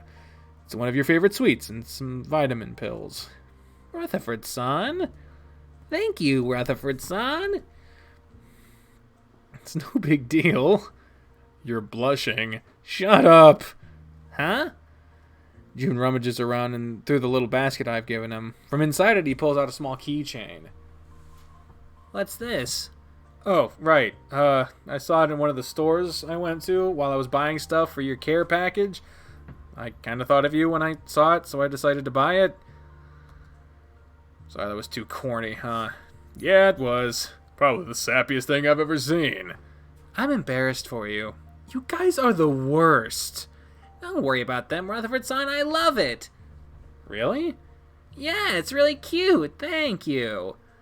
I'm glad you liked it. Oh, God, this is so sweet. I think I'm going to throw up. You really are an ass. Of course I am. Isn't that why you love me? No comment. We stayed with June and chatted up until visitation hours ended. I walked back home with Shuichi at the end of the day, thinking about everything that happened lately. For some reason, I feel a creeping sense of dread in the back of my mind. Who's gonna die? Oh, yeah. Dun, dun, dun! Friends are gonna die. Yeah. Kobayashi-san is gonna die. You're Get gonna on a die. loop. Yeah.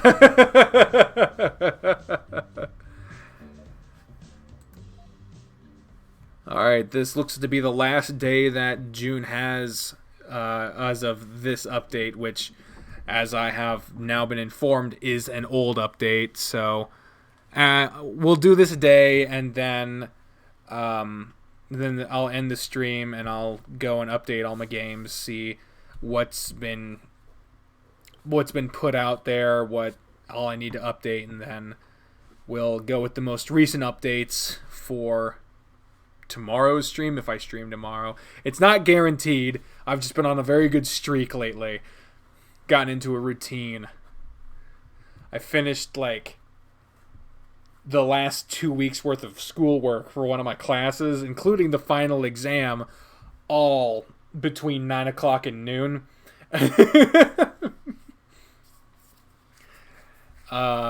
And then I just stream afternoon, and then I just fuck around the rest of the day, I guess. I got into a groove of things. That's all I did during the Thanksgiving break, so. I wish I could do that. Well, when you got like the cottage cheese, I was starting to think that maybe he had the day off for some reason. I was like, hey. No. Right now, Thursday's my next day off. Okay. Oh, great. Of course it's freaking Thursday. Why? That's the day Dad's coming over. I'll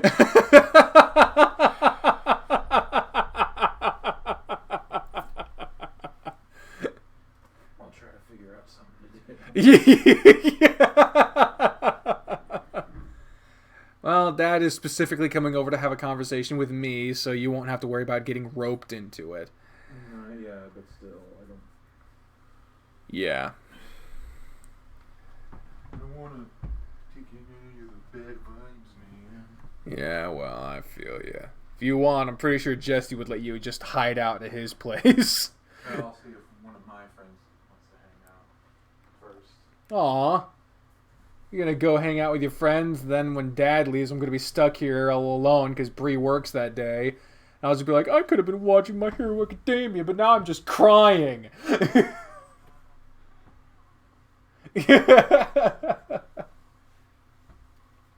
I'm pretty sure if you're just in there with the lights off, you won't even notice. I could just say you're not here. Yeah, let me know when he gets here. He's supposed to be here between 3 and 4. Alright, I'll be awake.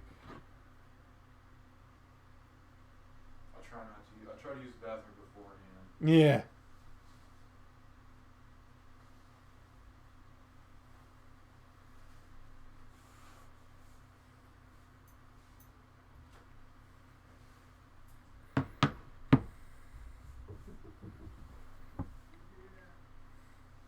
Yeah, you got it right there, Joro.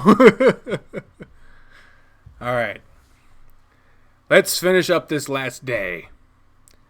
I decided to get up a little earlier than normal and go to visit June in the hospital. I feel a bit poopy from having woken up. Really?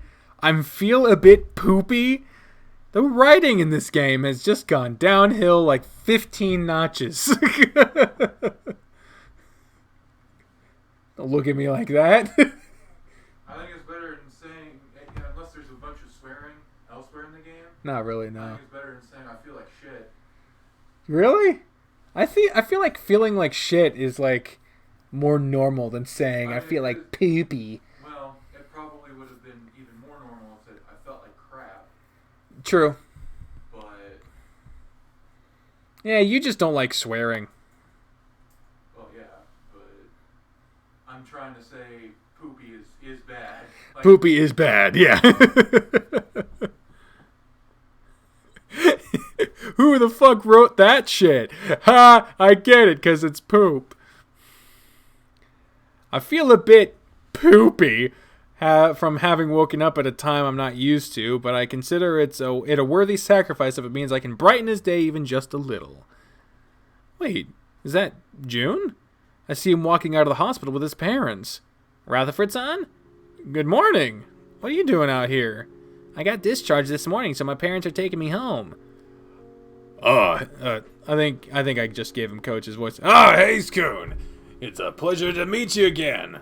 Say, I saw your match at the prefectural finals, and I was really amazed by...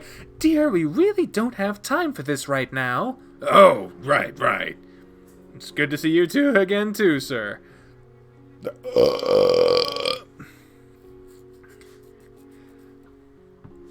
Jun's dad is just as intense as the first time I met him.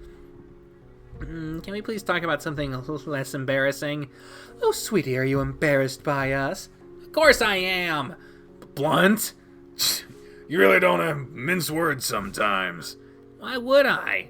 Wait, they're smiling and laughing? I thought they'd be offended by his response, but they like it? What a weird family. By the way, Rutherford son, what are you doing here? I wanted to check up on you before I went to school. Oh, well, thanks for worrying about me, but as you can see, I'm perfectly fine now. And the wound on your head is already healed? Yep, it was a pretty minor cut, so it just healed in no time. The doctor also said that there's no sign of a concussion, so I'm free to go. That's great. I'm glad nothing bad happened.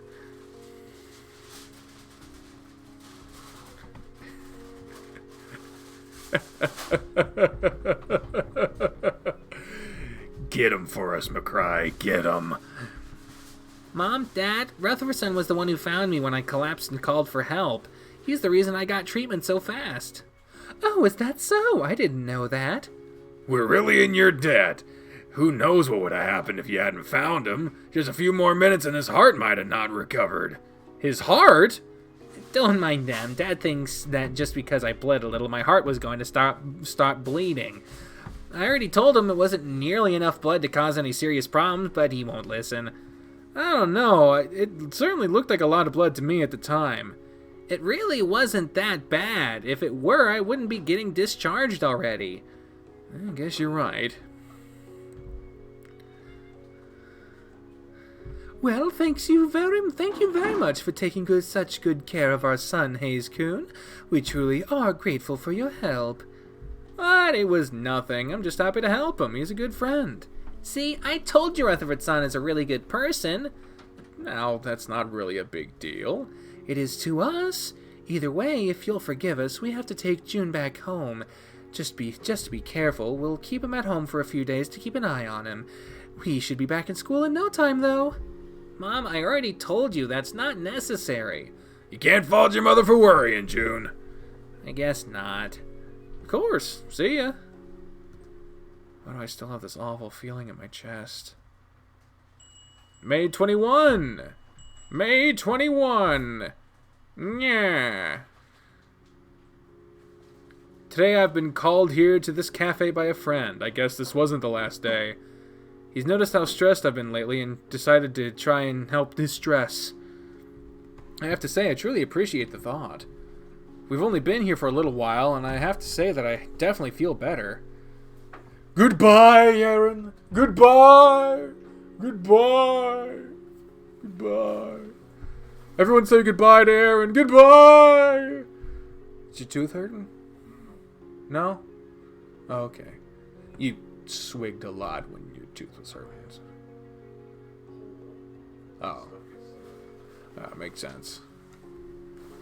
It's one of the things I've found annoying about my teeth is that they are jagged, so the bottom teeth are all fucking just destroyed. Of course. It's like we're related or something. Are the stairs still fucked? Yeah, kind of. God damn it. Where are the fucking salt? On the road. Oh. Best of luck, Aaron. Everyone's saying bye. They're actually spelling it right, by the way. Oh yeah. Yeah. Well, ever since I first showed up, we corrected it and everybody's remembered. Yeah. One person even called you the Big Brother incarnate. See, people know you. Yeah. Yeah. Be happy about that. I'm not unhappy. I gotta go to work. I know. You have a good one. Okay. Who knew that talking could be so therapeutic? Rutherford, are you even paying attention to what I'm saying? I wonder why it said we got called here by a friend. If it was going to be Shoichi, of course, maybe it's just that we have the most points with Shoichi, or maybe it defaults to him if we haven't chosen someone else, or I don't fucking know how it works. Oh, sorry, what? Jeez, here you go spacing out again. It's like you were 1,000 miles away. Sorry, I guess I was a little lost in thought. No kidding. Yes, Shuichi was the one to invite me here. He called me early this morning to ask me if I'd like to meet him here for lunch. I was a little skeptical of the idea, but now I'm glad I came. Okay, I'm back now. What were you saying again? Are you sure? I don't really feel like talking to a wall again. It's not gonna happen again, I swear. If you say so, then I guess it's okay. Anyway, I was asking how your class's preparations for the festival were going. It's already right around the corner. It was kind of a mess at first. No one could really agree on anything. In the end, everyone decided to open a little restaurant. Jean insisted on the idea, and since we have nothing better planned, we went with it.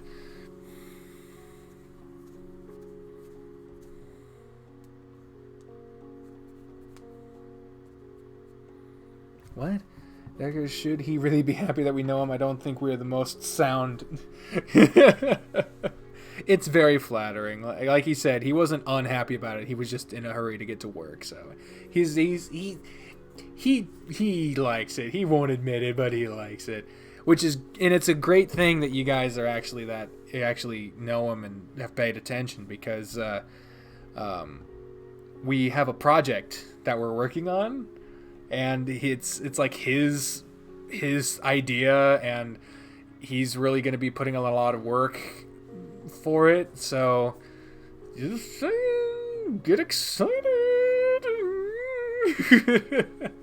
It won't be out anytime soon, but still get excited. In the end, everyone decided to open. I already said that. What kind of food you guys be serving?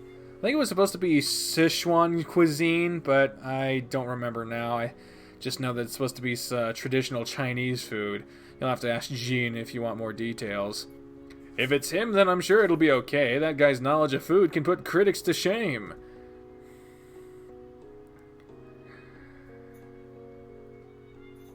He certainly is no regular glutton. Calling him a glutton is a little insensitive, though. Oh, come on, it's not like he's here to hear it. You really can be mean when other people aren't listening, huh? What? I'm not mean. Don't worry, I'm just yanking your chain. Is that so? I can't even tell anymore. Since you guys will be working on the restaurant, does that mean I'll get to see you in an apron? In your dreams, I bailed out as fast as I could. I'm helping with the decor, organization, and shopping, and that's it. Oh, you must trample on my dreams like that. Don't give me puppy dog eyes now. Busted, huh? With the lighthearted conversation like this, it's hard to believe the kinds of things that have been happening lately. In fact, just thinking about it already is giving me a sinking feeling in my chest. But I promised Shuichi that we'd have some fun today, so I don't want to let anything get in the way. Welcome, sir. We're full at the moment. If you want to be patient, the tables will clear for you in a few minutes. Since we're so close to the entrance, it's hard not to hear when someone walks in. By the way, hey, aren't you... Oh, you god. You are. You're the guy with Kobayashi back at the piano competition. The lion walks right up to us, interrupting our conversation. You know this guy, Rutherford? Well, I think the obvious answer here, is to say that we remember him. But what do you guys think? Do we say we remember him? So I have to adjust my clothings.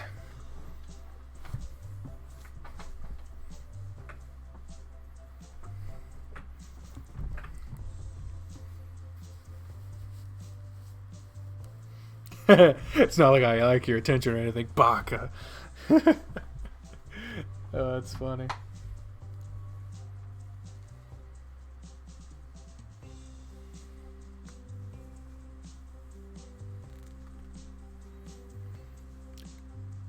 Got 2 votes for remember him.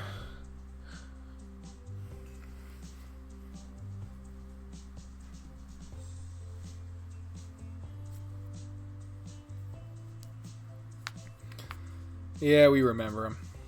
Yeah, I met him in June when I was waiting for you guys back at the piano competition. Come to think of it, he even talked to us after the competition was over, and I'm pretty sure you were with us, don't you remember? You really expect me to remember someone I saw over a month ago? Saw once over a month ago? If anything, I'm surprised you would remember. My memory isn't that bad, you don't need to be so surprised. The lion looks between the two of us with a smile on his face. Your name. Akutagawa, right? Sorry if I got it wrong, I'm not really good with names. It's alright, and you remembered it correctly. To be honest, I never introduced myself when we first met, so knowing my name at all is really surprising. It's hard to forget a guy who delivers a full-blown villain speech in broad daylight. Full-blown villain speech? I'll make sure that the name Shinji Akutagawa is one you'll never forget. It was something like that. Huh? You remember that? No, forget it. Forget it right this instant. No way, you really said that? Shut up. Just forget I ever said anything like that. Sorry, asking me to forget that scene is a little... I don't want to say the word impossible, but no better word comes to mind. Gah. Well, either way, it's good to meet an acquaintance of Jun's. My name is Shuichi Urara. We go to the same school. And I'm Rutherford Hayes. Rutherford B. motherfucking Hayes. I sit next to Jun in class. It's a pleasure to meet you. To be honest, I didn't know Kobayashi had any friends outside of the competitors we knew as children. Why is that? Well, I might be a bit biased since I never got to see how he acted out of the competitions, but he was always very focused and withdrawn. I didn't goof around much he didn't goof around that much like the rest of us did. I'd certainly expect to see a bunch of children goofing off, even if they're facing against each other in a competition.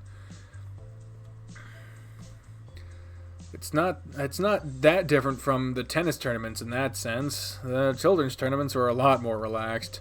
Right. But he never really mingled with us, so I just thought he wasn't the type of person to have any friends. That doesn't sound at all like the Jun we know. Yeah, saying that he's a goofball would probably be putting it lightly. True. By the way... Oh, you fucked up! You fucked up, buddy! You fucked up. You go in the bathroom now. You go in the bathroom now. You fucked up, buddy boy. Buddy boy. You done McFucked the right up. Come on. Come on. Right in the bathroom with you.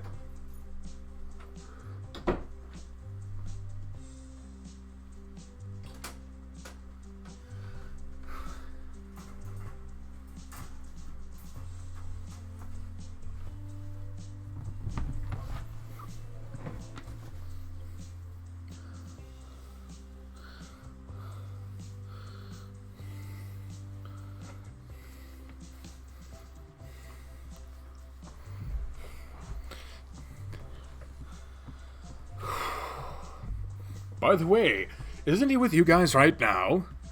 Nah, he's on bed rest for right now. He was actually in the hospital up until a few days ago.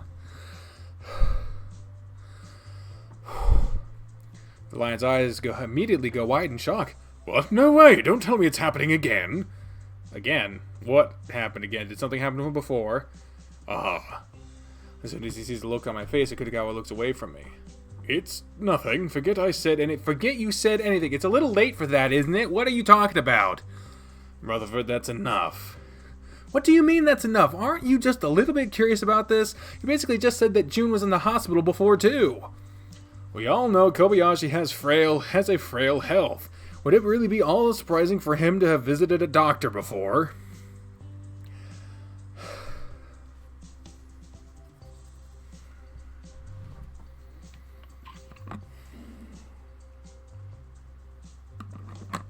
Don't play that game with me. We both know when someone sees that a person was in the hospital, that means they were admitted to it, not just getting a checkup. Even so, whether that's true or not, don't you think that it's up to Jun to tell us? You shouldn't go prying into people's pasts. But that bad feeling I've been having up till now returns with force. Akutagawa-san, won't you please tell me what you meant by that again comment? It's really not my place. So you're saying he was admitted in the hospital once before? Rutherford! There are people staring at us, man. Let it go already. When I look around us, I see people on the other surrounding tables all staring at us. Crap. You really don't think sometimes. How am I supposed to think? So June has been in the hospital before? Now I have a ton of questions swimming in my mind. I'm sorry, I really shouldn't have said anything. Don't worry about it, you didn't know. Why was he admitted to the hospital, if you don't mind telling me? He tripped during practice and hit his head on the corner of the piano. There was a little bleeding, but it wasn't all that serious. He was in and out of the hospital in very little time. Oh, I see. So, we have a table open for you now. One of the staff members called out to Akutagawa. Oh, thank you very much. I'll be right there. Lion turns to us again. Do tell Kobayashi that I send him my best regards and hope he'll do well, okay? Hope he be well, okay? Of course. Once Akutagawa leaves, the two of us fall completely silent. I can see the gears in your head turning, you know. Silence, huh? I guess your good mood is ruined no matter how I look at it, right? Sorry. It's okay. There's nothing wrong with being worried about a friend. In fact, it's a good thing. Just make sure you don't let it completely eat you up from the inside. Well, we've already finished eating anyway. Would you like to just call it early, quits, and head home? You'd be okay with that? The hell you take me for? You'd think I'd be mad at you if you weren't feeling up to it anymore? I'm more worried about how you feel than about how a little failed hangout. I see. Then I guess I'm gonna head home after all. Alright, just let me get the check so we can be on our way. Walk out into the streets. Not to the sidewalk, into the street. Fucking cars everywhere. The crowd that comes with the rush hour has begun to die down. And we're still full of people everywhere. Well, I guess I'm going to take this opportunity to go grocery shopping. I have to start stocking on the foods my dad likes to eat now after all. Sorry for cutting our time together short. Don't be ridiculous, I'm the one who offered it. Tell June I said hi, okay? Huh? You heard what I said. See ya. So he knew I wanted to see June, huh? Go see June, huh? He could have just said so from the start. Idiot. Baka! It might be bad for me to just show up and ask him stuff from his past out of the blue. Maybe I should bring some sort of gift with me? Great, now I've started talking to myself. June, darling, you have a visitor. A visitor? Rutherford-san. Hey. What are you doing here? What, can I go check up on a friend? You can, but that's the kind of thing you'd usually warn people about beforehand. Sorry, am I getting in the way of something?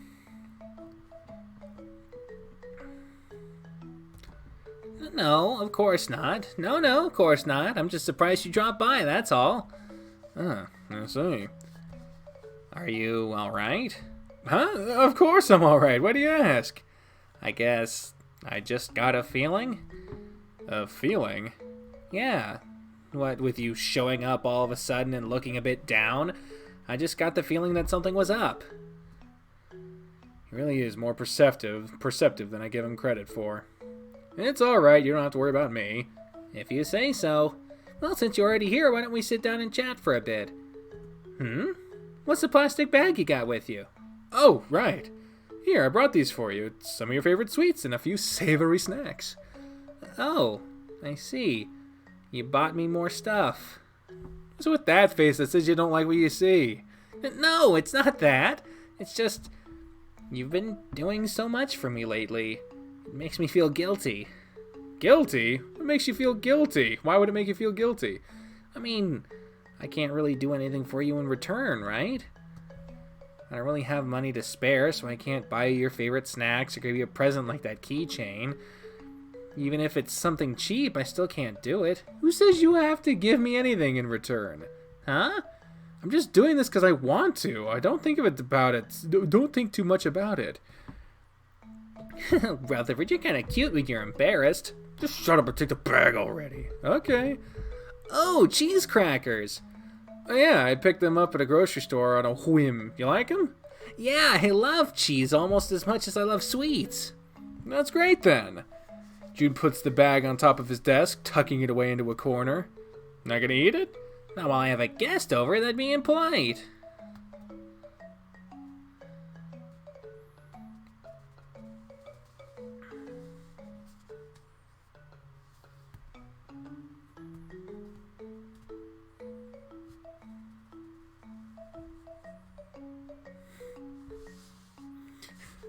Sorry, I missed the chat. What, Decker, don't you walk into the streets?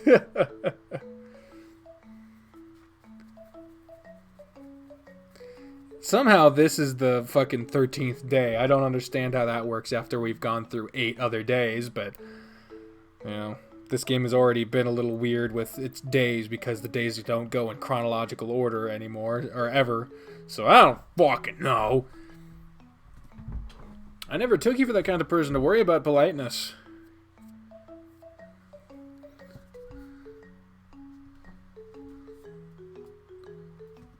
Seriously, what kind of person do you take me for? An adorable airhead with questionable common sense? Wait, did I just call another guy adorable? Never mind. You were just thinking of something bad, didn't you? No way! Well, never mind that. What would you like to do? Quick to switch gears as always. I swear, sometimes the things he says aren't good for my heart. Let me recompose myself for a bit. Huh, recompose yourself? What do you mean? Not everyone is quick to switch gears like you know. Switch gears? He's hopeless, and I don't know why I'm surprised. By the way, what have you been doing here for the past few days? What have you been doing for the past few days that you've been cooped up here? Well, I haven't been able to touch the piano, so I've just... Wait, you can't play the piano? Why? What's the problem with that? Oh, I guess they just don't want me to move around too much. He's a terrible liar. But the question is, if I know he's a liar, should I let him know that I know? There's no telling how he might react if I ask for clarification. Do we press further, or do we make like John Lennon and let it go? Nah, he did let it be. My dumbass. Let it go is frozen. Oh my god. I'm a fucking idiot. It seems I'm fucking dumb. It's a fucking dumb. I'm gonna let Spoof out of the bathroom while you guys fucking vote.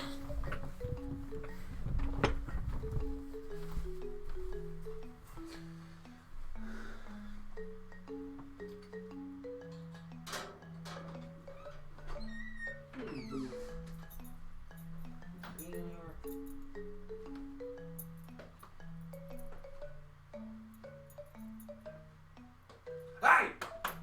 Hey!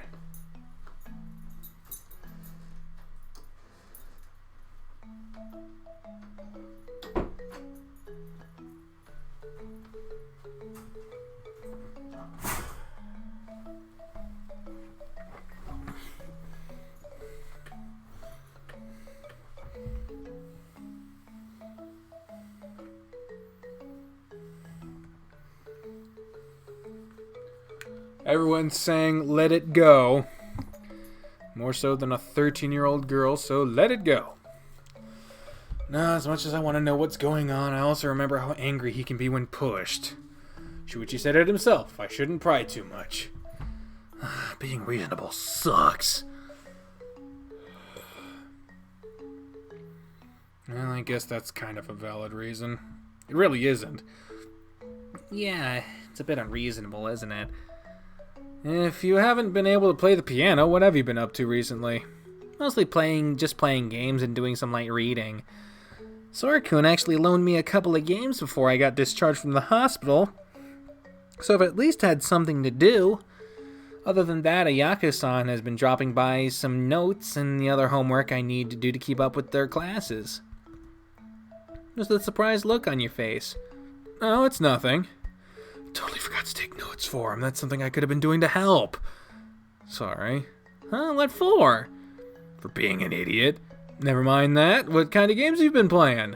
Well, Sora-kun brought me lots of stuff to play with. Other than the occasional sports title, it was mostly fantasy games and RPGs. Oh, that's right up your alley then. Yep. I've only tried 2 so far because, well, RPGs aren't the kind of game that you can clear that quickly. Still, I've been having a lot of fun. Any titles I might know? Well, they're both games for the Ninmax 2S Portable. Do you have it? No. Don't think that exists. What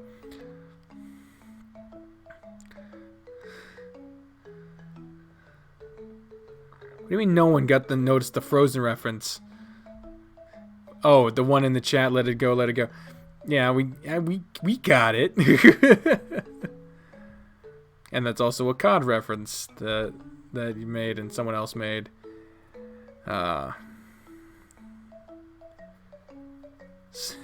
He plays the piano. He plays the Nintendo while we swinging his arms around, swinging.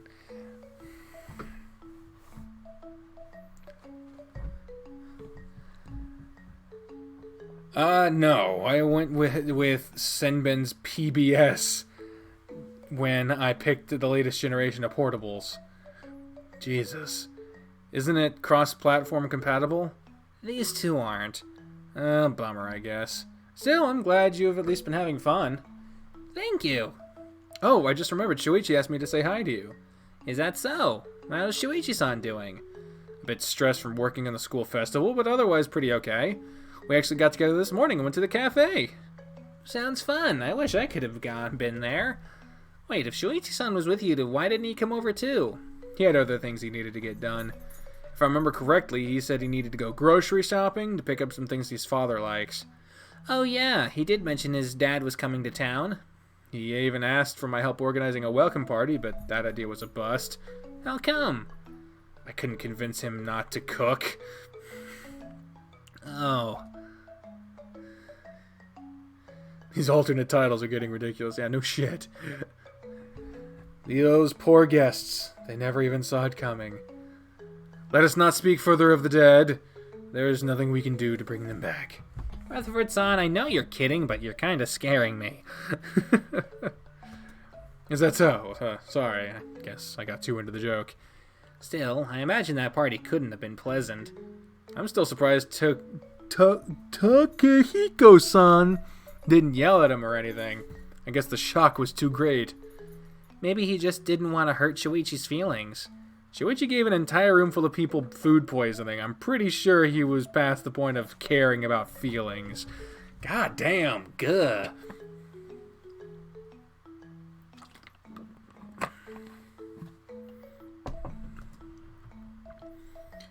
It's a good thing Shuichi's sister showed up. She managed to get him out of the house before the disaster rolled out, so he didn't get to see it. Wait, so Shuichi-san doesn't know that what happened? No. Hikota sent him shopping for last-minute preparations, and all the guests left before he got back. She then threatened me, so I wouldn't tell Shuichi. I'm not sure if I should call him lucky or not. He's lucky. It's the people eating his food that aren't. Right. Did I miss anything for these days I've been absent? What about Keisuke-san or Mizuguchi-san? There's not much to tell. Saya's been taking more shifts than usual to save up for a new phone. As for Keisuke, all I know is that he's been spending more time with that band he joined. Since there's no tennis club practices for a while yet, I haven't seen much of him. It's kind of sad. We're not his only friends, after all. Plus, we want to avoid scheduling any group hangouts until you're back on your feet so you can come with us. What? I really appreciate the thought, but you guys don't have to stop having fun just because I'm not around. Don't be ridiculous. How many times do I have to tell you you're a member of this group? The fun is in having everyone hanging out together. So now he's blushing? Looks like someone is happy to hear that. I didn't say anything. You didn't have to. One look at your face is enough to tell me how you're feeling. Am I that obvious? To say you wear your emotions on your sleeve would be an understatement. Gah. It's not a bad thing. You're easy to talk to because of it. Really? Of course. It also makes teasing you a lot more fun, but, I'm not going to bring that up. It really makes what that guy said sound really strange when I think about it. What guy? Oh god, nothing. Just thinking out loud. Wait, why am I even hiding this? What would be the harm in telling him that we met at Kitagawa anyway? Well, actually, Shuichi and I met someone at the cafe, and he told us about your he kind of told us about your past. What? Who? What'd he say? Shinji Kitagawa, the lion guy from your competition. What? Really? Yeah, he told us you used to be really withdrawn as a kid, so much so he didn't even think you had friends at all. I just thought that the description really didn't sound like you. It's kinda true. Really? Yeah, at least where the competitions were concerned. I never really talked to the other kids. I used to be really competitive when I was a kid, so I refused to mingle with the competition. Pretty petty, huh? I would have never guessed. Everyone has a past, after all. Plus, it's been over 7 years since that time, and I was a kid. Of course, I matured a lot since then. You did? Why do you sound so surprised? Me? Surprised? You must be imagining things. Crap, I just blurted out what came to my mind without thinking. Well, the important thing is that you're a different person now.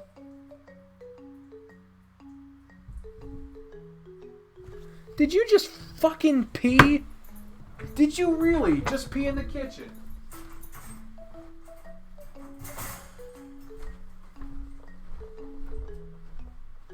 You fucking did! Oh my god, you little insufferable shit! Go home. Go home. Go home.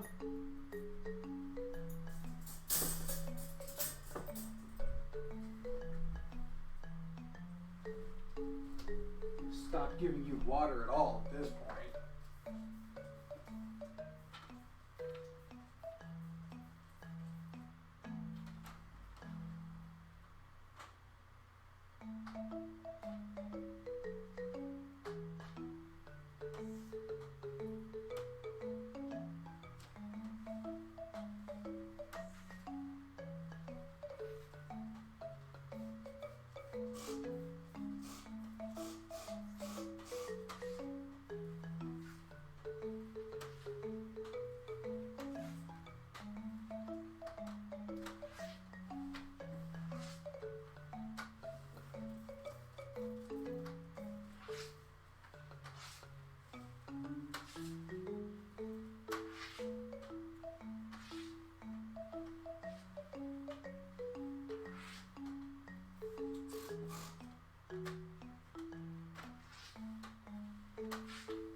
You might as well sit down because you ain't coming out of there for a long time.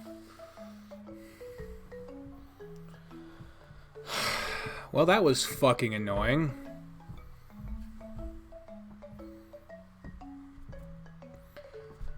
Well, the important thing is that you're a different person now and you can get along with the other competitors now, right? I'm not letting that little comment go that easily. Gah. I think I'm the one in need of rescuing just about now. Letting what go? I have no idea what you're talking about. Gah, stop glaring at me like that. I got the message. Sorry. June, sweetie, I'm coming in. Saved by the gong. Or in this case, June's mother. Do you boys want to have a snack? I baked some cookies. Mom, you don't need to fret so much just because there's someone over. Oh, don't be such a stick in the mud. You have so few friends, of course. I'm going to treat them with the utmost care. Gah! Thanks for the vote of confidence. Cookies sound great, Kobayashi-san. Please don't leave me alone with him until he forgets what just happened. Of course it sounds great. It's cookies. Why don't you boys come to the living room and I'll bring some to you? Sure. I have to admit, I never thought your mom would be the stereotype I made cookies for you kids type. She just likes playing host to other people. We used to have visitors and dinner parties all the time when I was younger. You don't anymore? Not since Mom started working 2 jobs. Dad's picking up more shifts and Mom's having to get a second job. They barely have any free time anymore.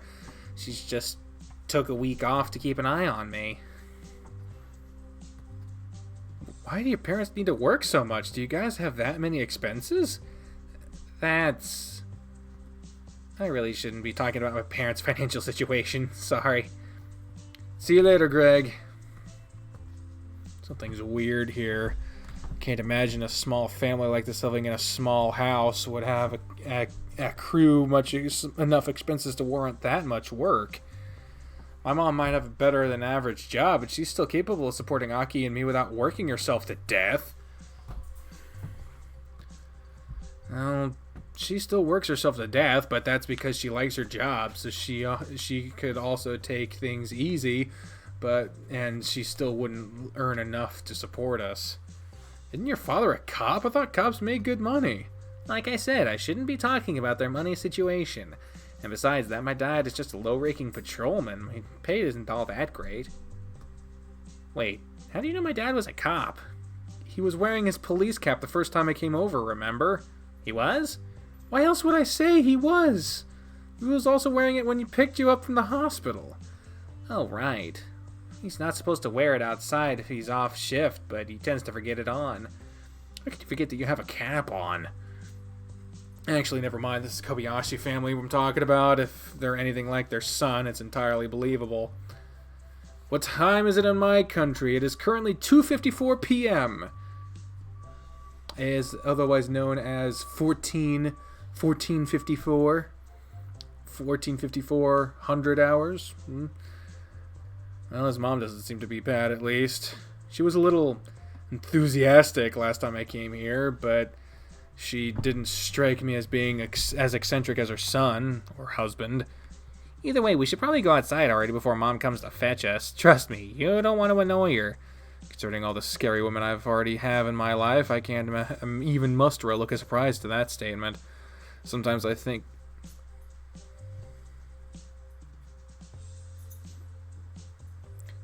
I think of how Saya pretty much bosses all of us around, I start wondering whether we're just beta males. That thought just sends chills down my spine. I don't want to be a bunny's little toy. We both sit in the living room table directly across from each other. I have to admit, even though his house is small, it's very cozy. For some reason, I feel right at home here. It's not something I've ever been able to say about any of the other places than my own home.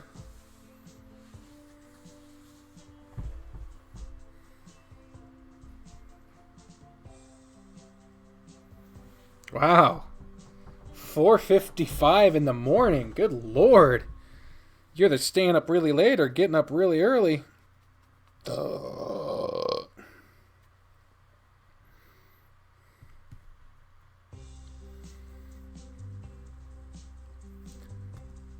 By the way, Rutherford-san, you were telling me about how you ran into Kutagawa-kun before.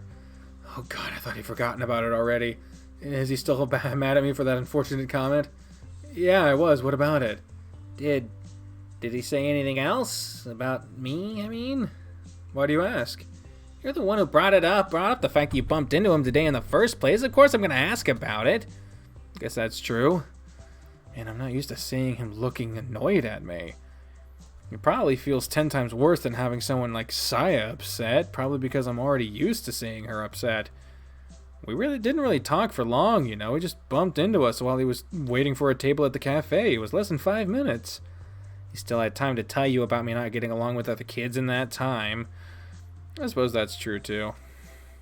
Alright, sorry it took me a little while. I had some trouble getting these out of the baking tray. Did you forget to line it with parchment paper again? Oh, I didn't forget. We just ran out. Not again. Again? We seem to run through rolls of toilet paper like they're candy.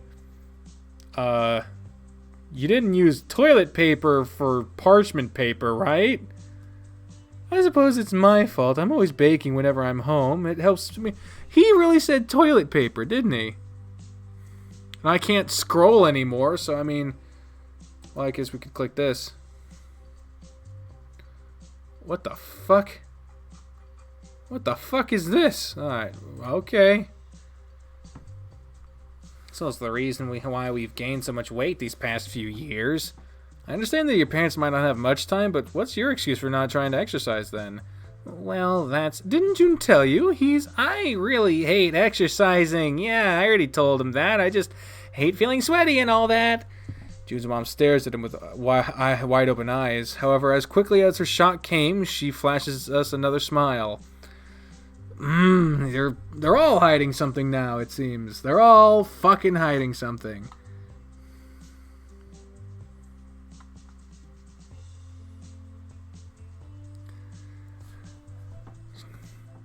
Yes, I suppose you would have told him that already then. Would you boys like something to drink? Milk, maybe some tea? Rutherfordson hates tea. It's true, I really do. Oh no, not another tea hater. That sushi is already a handful. That's just 'cause Dad is really whiny about it. Whiny? Oh yeah, whenever Mom brews some tea, he starts complaining about how awful the house smells and how it makes him feel sick. He really sounds like a little kid throwing a tantrum. The similarities are uncanny. You shouldn't laugh about that. You're so much like your father in many ways, you know. Please don't say that. I don't complain nearly as much as he does. Your father didn't used to complain as much as he does now, either. It's almost like he doesn't fucking... dirty issues. It comes with age, darling. You're so much like your father when he was your age. It's a bit scary. No, anything but that. Oh, come on. You don't want to grow up to be like your father. God, no. He has no common sense, and he does so many embarrassing things when we're in public. And the similarities continue to pile up. Jude's mom shoots me a knowing, amused glance, almost as if she could read my mind. I guess she really knows him even better than he knows himself, huh? Well, in that case, should I just bring you boys some milk? Of course, milk and cookies are a match made in heaven. Well, I don't think I would go that far, but I wouldn't say no to something to drink. Sorry for the inconvenience you out of the blue, ma'am. Oh, don't be silly. I love having people over. Not to mention how happy it makes me to have June's friends come and visit him. I was starting to worry that you had no real friends since no one stopped by for the past few days. Mom, I already told you it's nothing serious. They have no reason to come here. Actually, I told them not to come here myself. It's true. He really did tell us that we didn't need to come. Well, that is no way to treat your friends. If they're worried about you, then they'd have every right to visit. It's only natural. Yeah, whatever you say. I don't really know much of this woman, but damn, I like her already. I'll be right back. Something wrong? Huh? Oh, no. I was just thinking some stuff over. Are you thinking about what your mom said? About you not wanting us to visit? Kinda. I didn't want to be a bother to anyone. That's why I said that.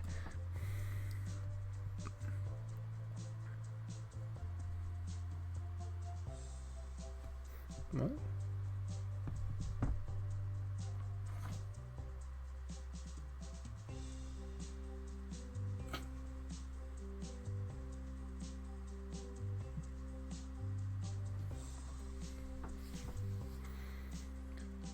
I didn't even realize that me not having visitors was upsetting her. Of course it would be. What else could she think when her son has been on bed rest for days and no one bothered to drop by to see him? I guess you're right.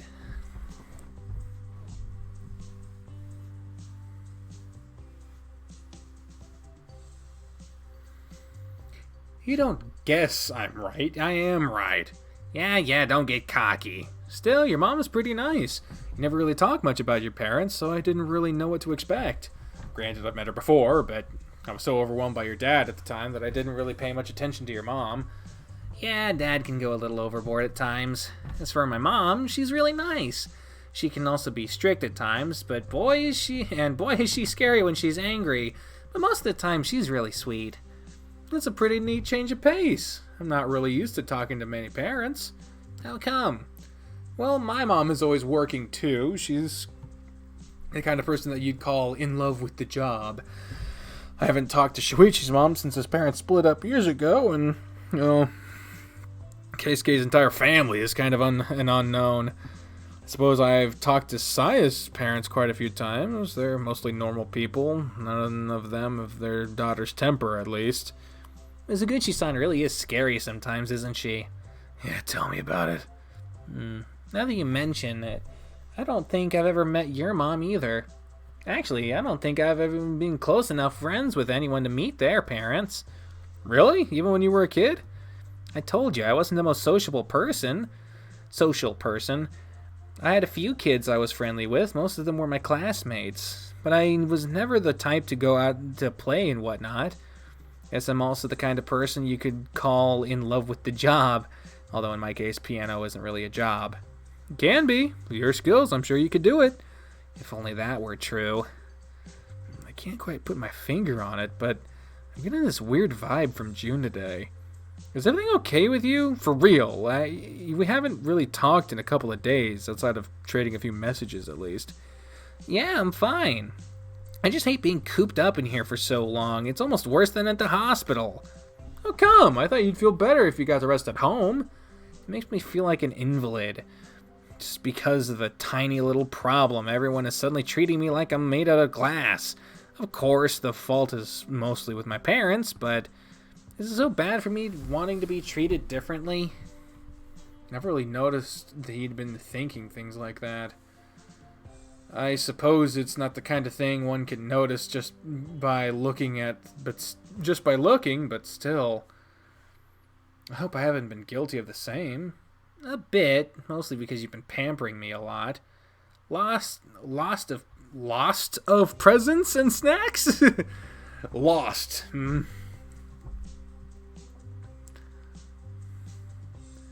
you might not notice it, but you're also being more soft-spoken around me. I'm sorry. I thought you liked the presents. Don't take me wrong, I love them, especially the keychain. It's one of my most prized possessions now, since it's the real gift I've ever gotten. It's the real gift I've ever gotten from a friend. I guess I don't know. Even if you say it was just a cheap afterthought, but at the same time, I don't know, it might just be weird. I'm not really sure how to feel about it. I really like it, but I also feel really bad about it. I'm a mess. Sorry, I'll try to rein it in a little. It's okay. This isn't your problem. It's my own awkwardness at fault. I'm just not good at depending on other people. I always feel like such a burden when others go out of their way for me, even though I know they're doing it because they want to, and it makes them happy to care for me.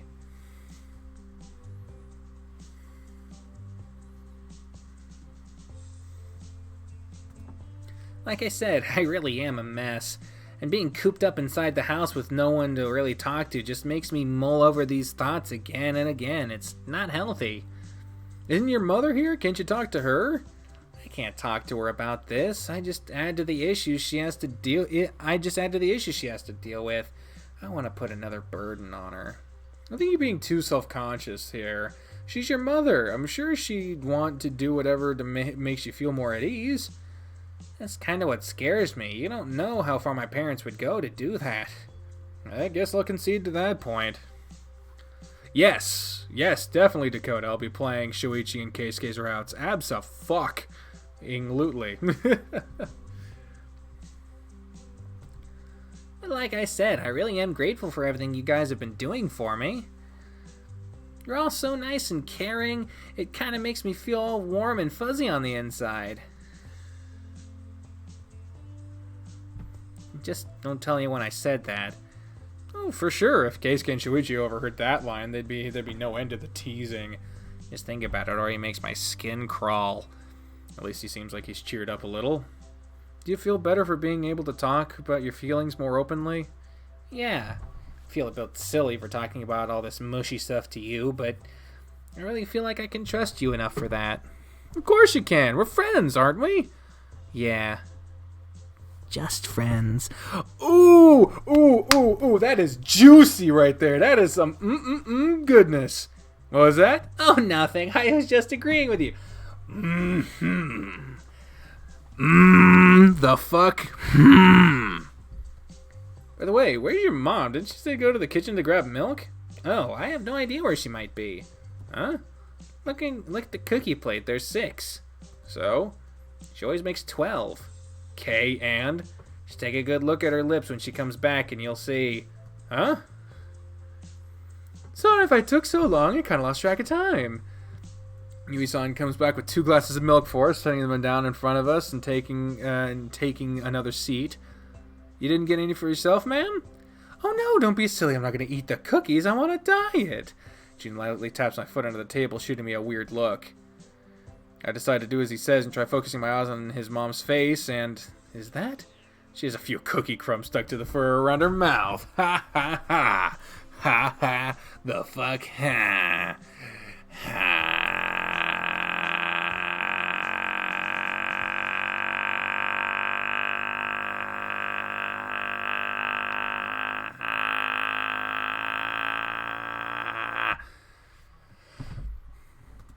She didn't do what I think she did she? Sure you are, Mom. And I have to say, that diet really seems to be working. I can see the difference already. Really? I'm so glad. I thought I noticed some slimming too, but I wasn't too sure, and I didn't want to assume. Maybe it would just be my brain playing tricks on me. Ha ha ha.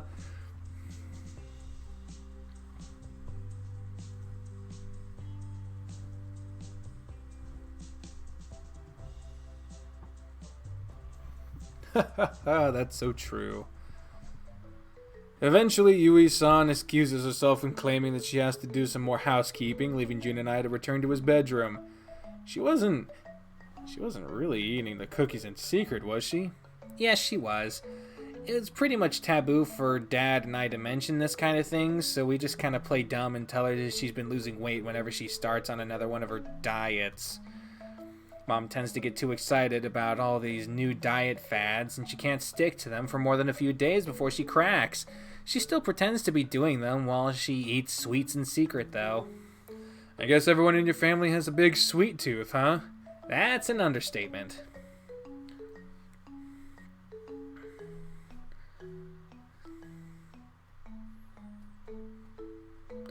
Having seen him attack a box of Japanese sweets, I can also agree with that assessment. Actually, now that you've mentioned sweets, how are the preparations for the school festival going? What, if anything, does the school festival have to do with sweets? Oh, sorry, it's just when you said sweets, it reminded me of Ayaka-san.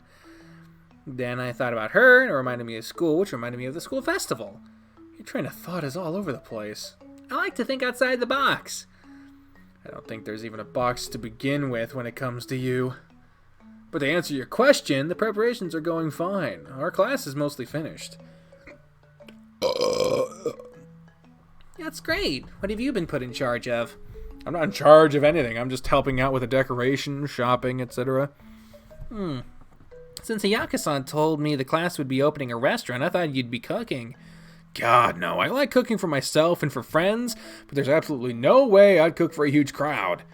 Really? I thought you'd jump at the opportunity.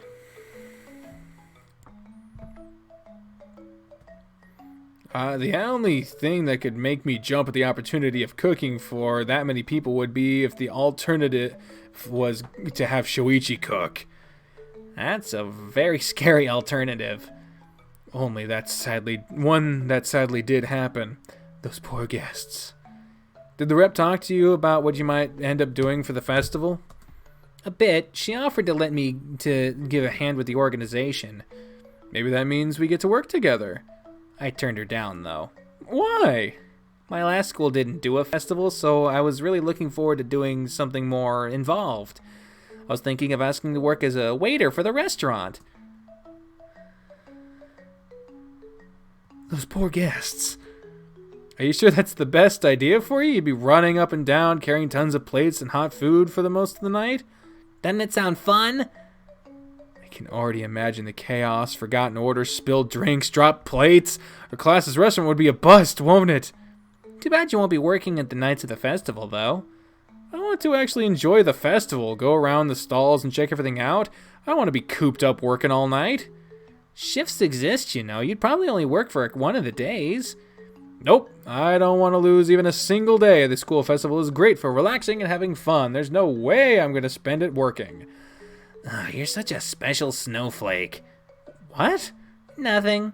You might act innocent, but at this point it's pretty obvious that you're not.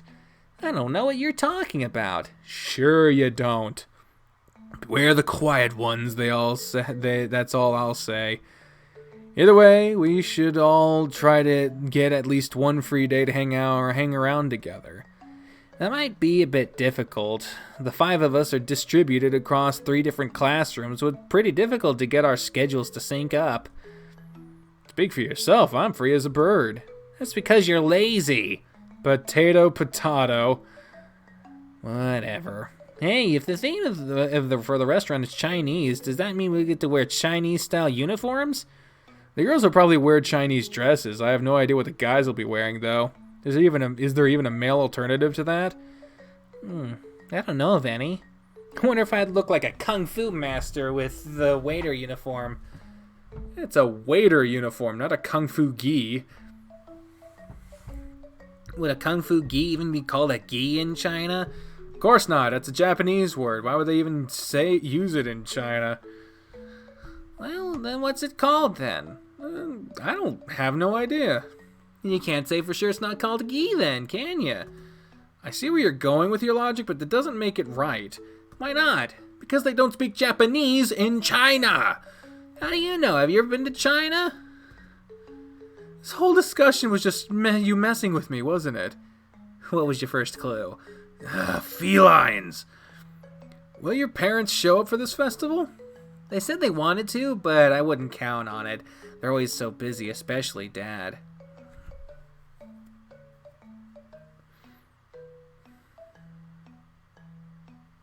The fuck is going on in the chat right now?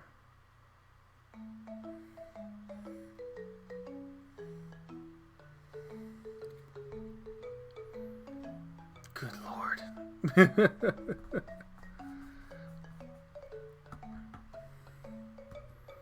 Well, I'd imagine a cop is pretty busy most of the time.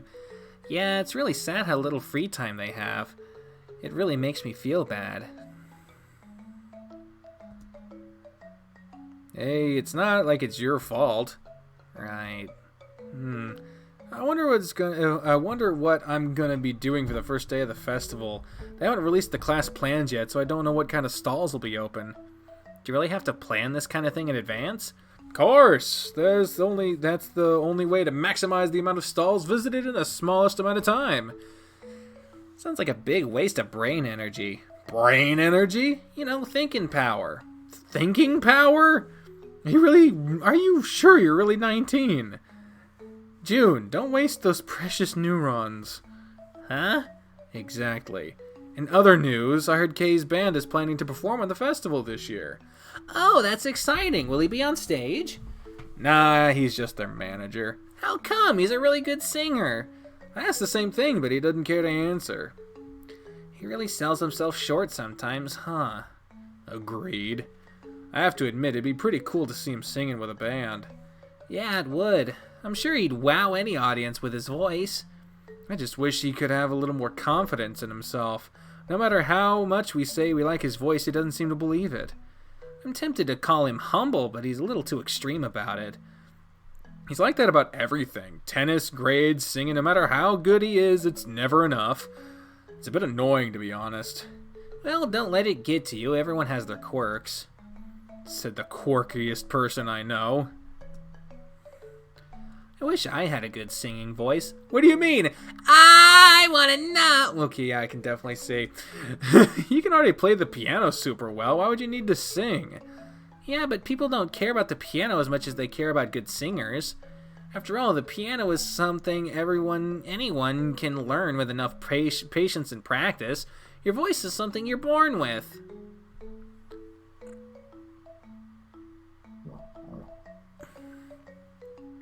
Prince of Blood, my favorite so far is June. Oh, you're probably talking to someone else. Never mind.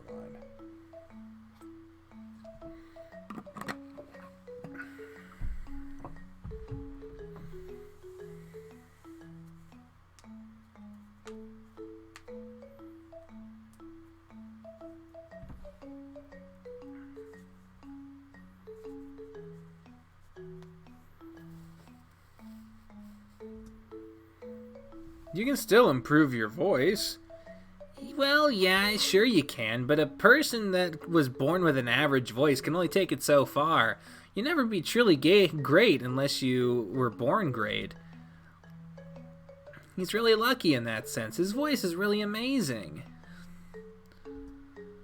Could it be that the happy-go-lucky tiger is jealous of someone for once?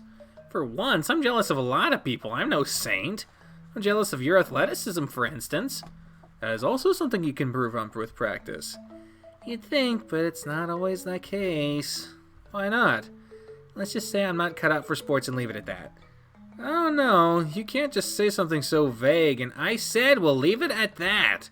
Yes, sir! Jeez, what did I do to tick him off this time? Guess he wasn't kidding when he said he's been cooped up here. It was stressful. Being cooped up here was stressful. So, do you have any plans for what you're gonna do after your parents allow you to leave the house tomorrow? That's the same as always, school and practice. Oh, and speaking of school... Yeah? You know how I said that Ayaka-san's been dropping by notes for me? I do, what about it? Well, she's also been dropping some homework by, and, well, I kinda haven't done it. Any of it. Aren't you gonna react to that at all? Why would I? Yeah, I could see this punchline coming from a mile away. You could? Of course. I'd never expect you to do your homework out of your own volition. Ugh. You really have no faith in me, do you? Knowing you and not having any faith in you were two different things. Doesn't sound all that different to me. Well, anyway, could I ask you to help me with it? Sure, no problem. Wait, really? You will? Why are you so surprised? I've already been helping you to study already. How would this be any different?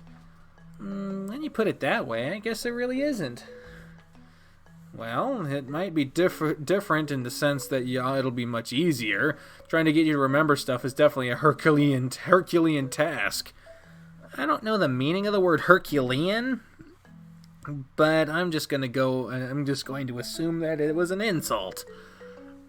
More like a friendly quip. Whatever, as long as you help me with my homework, you can joke as much as you like.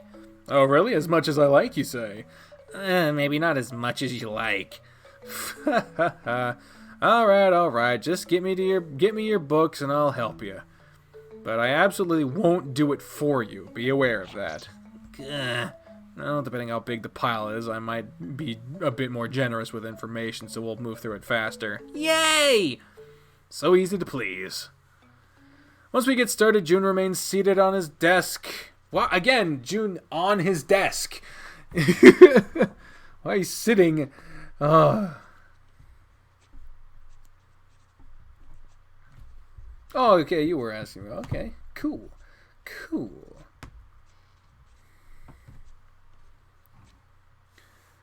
Once we get started, I get on the desk diligently working. He only stops a few times to ask me questions and then gets right back to it once he understands the subject matter. Even if he hates studying, his focus is really scary once he gets going. I definitely expected to be a little more involved in this process.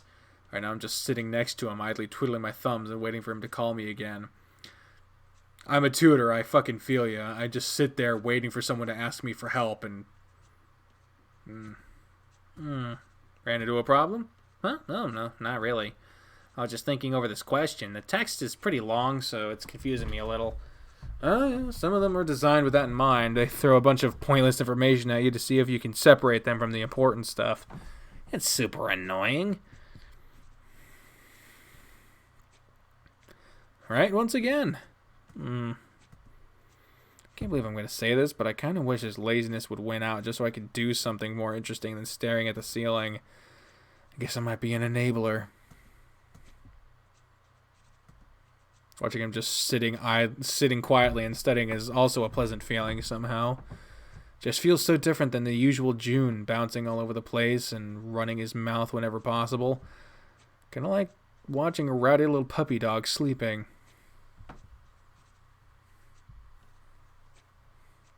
Great, now my mind has further demoted him from child to lapdog or cat. Man, he'd be super mad if he could peer into my thoughts right now.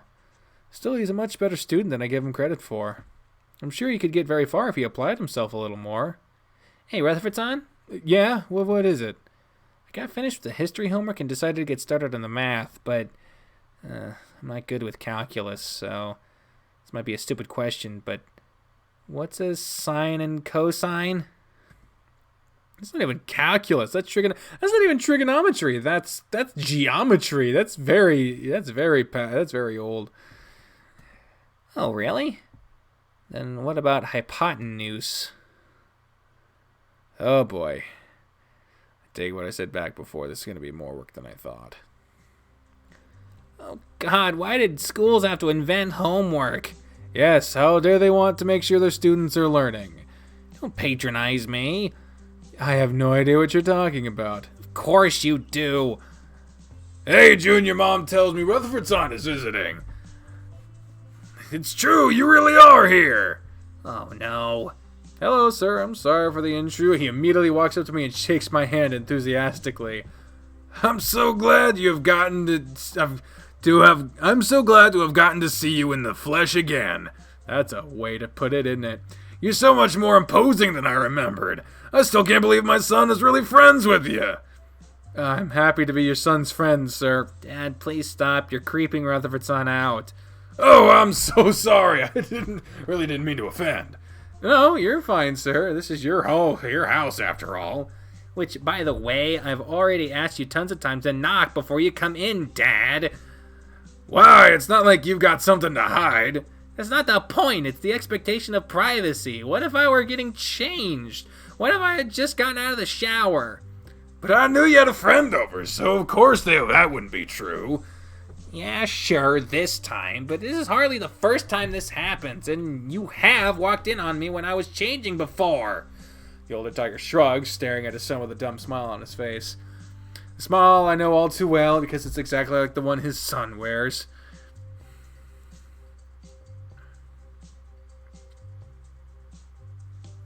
I don't know how to put on that option, Jake. I thought those were like normal. I thought that was like a normal thing.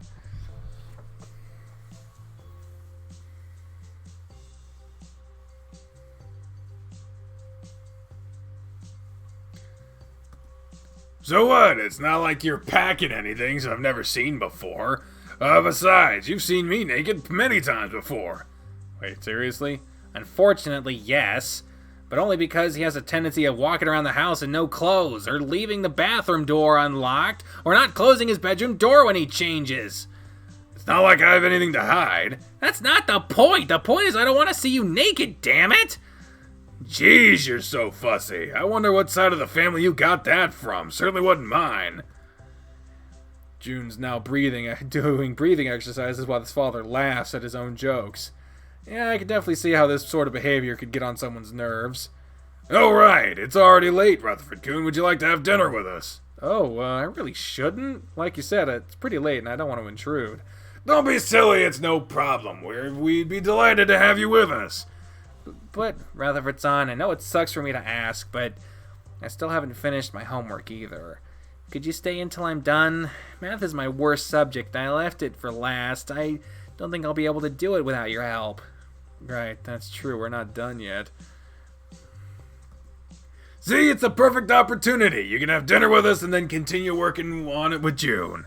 By the way, are you two doing homework together or are you just helping June? Helping him deal with some surplus of homework he let pile up. I thought you told me you were dealing with it as you were getting it. Well, you see... Tiger shakes his head. Don't be lazy, June. At least do your work diligently. Yes, Dad. Well, not that this was dealt with. No, not that this was dealt with. Your mother says dinner will be ready in about 10 minutes.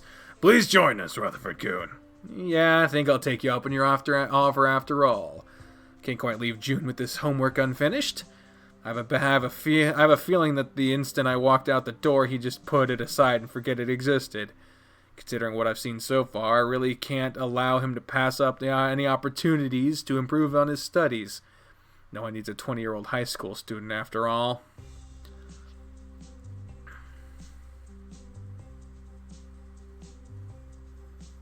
By the way, Kobayashi-san. Oh, please, feel free to call me Atsushi. There's really no point in calling anyone by their last name here, Rutherford-san. We're all Kobayashi after all. Guess that's true. He's never called Aki by his last name either, so I suppose I should try to treat his family with the same courtesy. Atsushi-san, you're a police officer, aren't you? Oh, June told you about my job. No, actually, that was just a guess of mine. Although I did have it confirmed after I first asked. I guess. How are you able to guess? Oh, wait, don't tell me it's because of my cop aura, right? I just scream of law enforcement, don't I? That has to be it. Ha ha ha ha. Dad. He really seems to be enthusiastic about his job, at least. Actually, because your police cap. I think you were using it when I saw you last. Oh, shoot. I always forget to take it off. Wow, he looks fucking weird without it. I've already gotten chewed out by my superiors over this so many times before, too. He's all dirty, too. What the fuck? He puts on a squeaky, high-pitched tone of voice like a child mocking someone that someone else had said. This certainly isn't the most flattering display. Kobayashi, you're not supposed to go out in public with your kappa if you don't have your uniform. You're not on the clock, is what they'd say. I have to say I agree with them. More importantly, how does he even manage to forget a cap on his head? Does he never change his shirts? They all can't be button-up shirts, can they? Airheaded, jokey, somewhat childish. I really see who June takes after.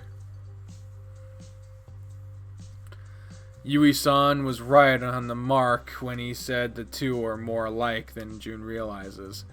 Mother always knows best, huh? Anyway, I'm gonna have to kiss the cook before dinner is ready. See you kids in a few minutes. Sushi-san winks at us and leaves the room with an exaggerating waving gesture. You see what I mean? No common sense.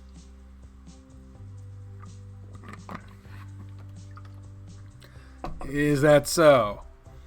Really not one to talk at all, June. Still, seeing your dad like that, it kind of makes me happy. Huh? Why? You guys just seem so close. I can't help but smile when I think about it. What? What's so special about it? We're a regular family. This kind of thing is normal, isn't it? At least one would hope so, but it's not always the case. You and Sai are pretty much the only ones who have a perfectly normal, ordinary families like that. We are? Yeah.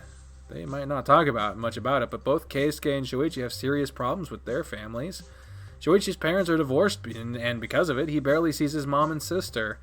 And Keisuke hasn't seen his mother in years, not to mention the fact that he doesn't even speak to his father or grandmother. I hadn't really considered that. My family has always been like this. Well, my family's always been like this, so I never bothered to think about how things would be if they weren't. It's called taking things for granted.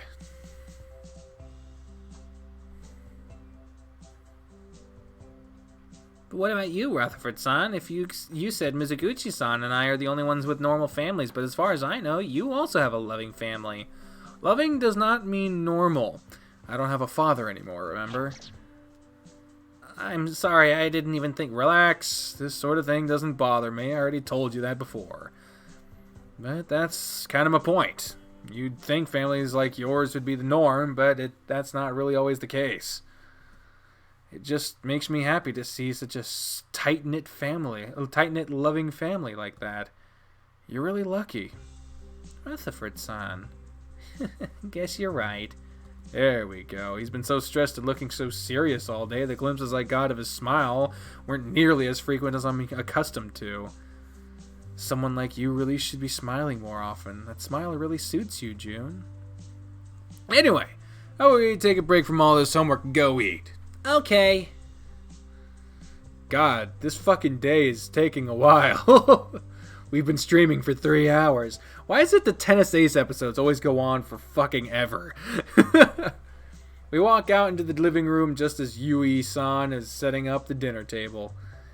Atsushi-san is sitting in front of the TV watching some news report. Unbelievable. They're going to up the public transport fare again. You already knew this was bound to happen sooner or later. Yeah, but still, it's the second increase in 3 years. I, for one, think it was a miracle that the fare has been kept steady for that long. The entire world's Oh, it's okay, Spoof. It's okay. Hey, I said it's okay. Hey! I said it's okay, goddammit! Just someone out there scraping or whatever the fuck. Oh, you motherfucker. I'll prove it to you. I'll prove it. Look.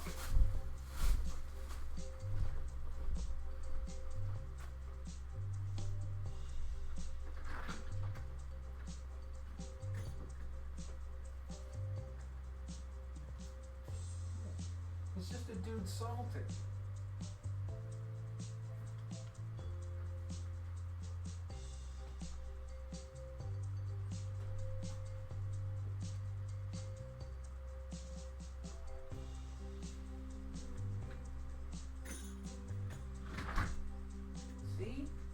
It's okay. It's okay, Spoony. It's okay, buddy. It's okay.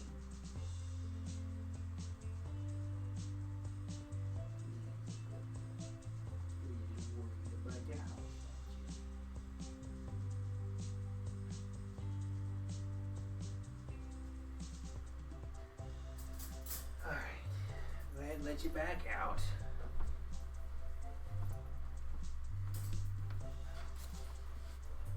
Better check.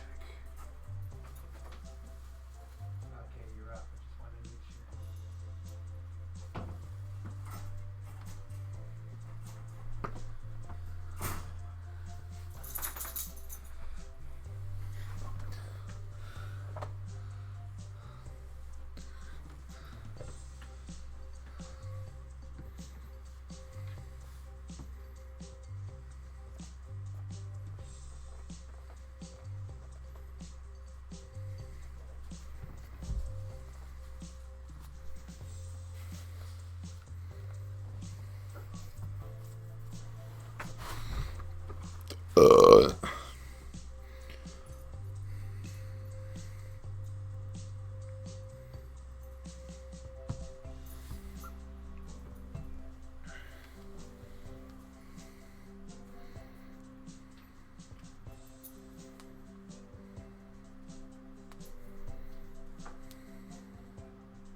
What the fuck was that?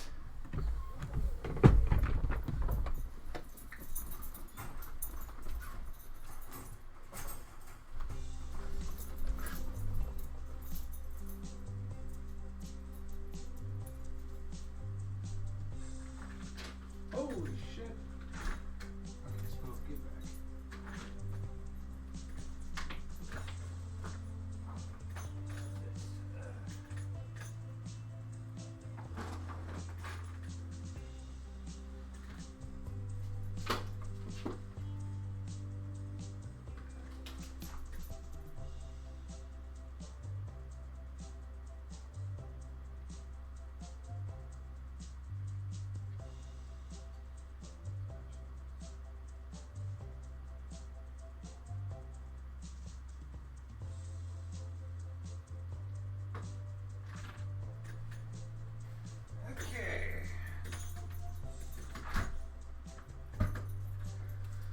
this is not good.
Wait, what?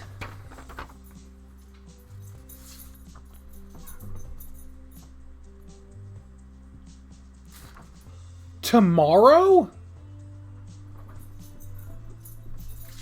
They gave me the notice that they're doing pest control spraying and the inspections with 1 day's notice.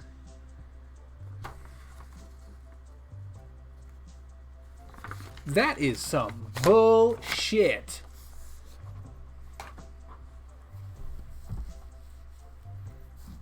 Well, I guess I know what the fuck I'm doing after this. I'm gonna have to fucking clean.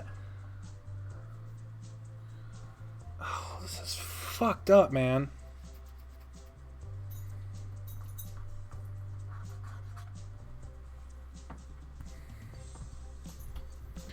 I, for one, think it was a miracle that the fair was kept steady. Okay, I already said that.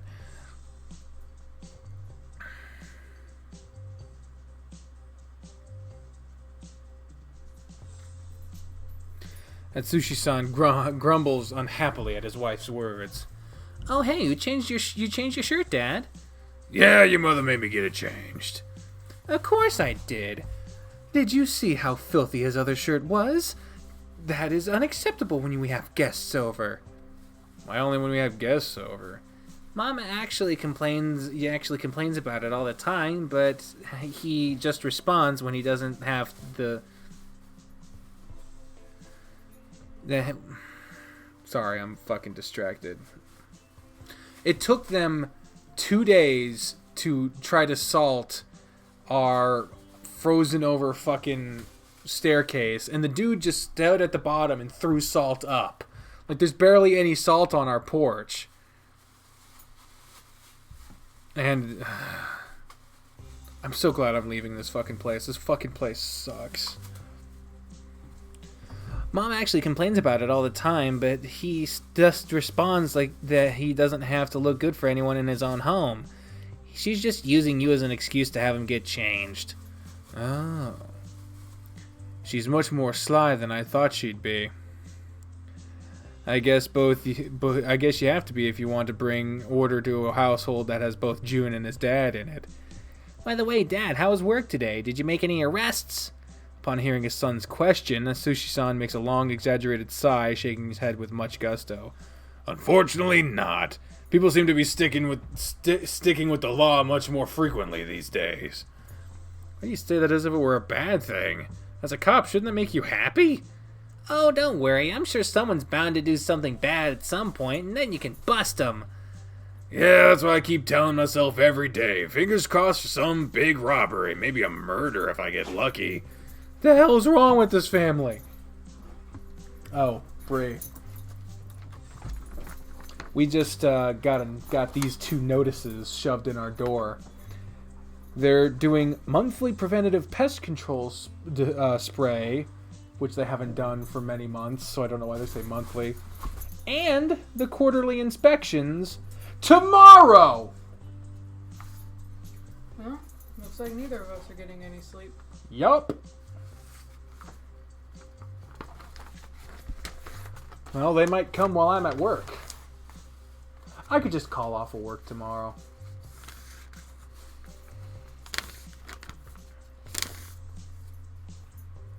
But yeah, while you're at work tonight, I'm going to be here cleaning. Do you have anything in front of the windows? We have that bookcase. We moved our mattress away from the windows. Oh, the inspections are probably not going to be that big. I was thinking we might want to put a blanket down in Spoof's cage. Like, we might have to we're going to have to wash it because he's going to piss on it. But it'll cover up the fucking holes.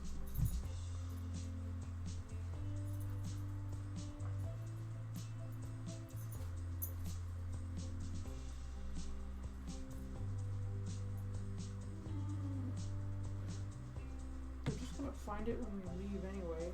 If we left it on whatever, we could probably get it fixed. Yeah, but at the same time, we might get kicked out for violating our lease. I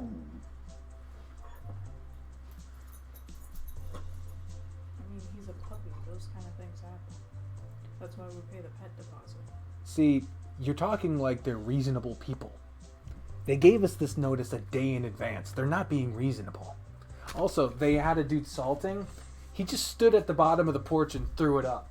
He didn't even go up into the porch. That's hilarious. You can see by the trajectory, because I was like, what the fuck is going on? And I got up almost immediately, and he was already way down there, so he didn't go up and down the stairs.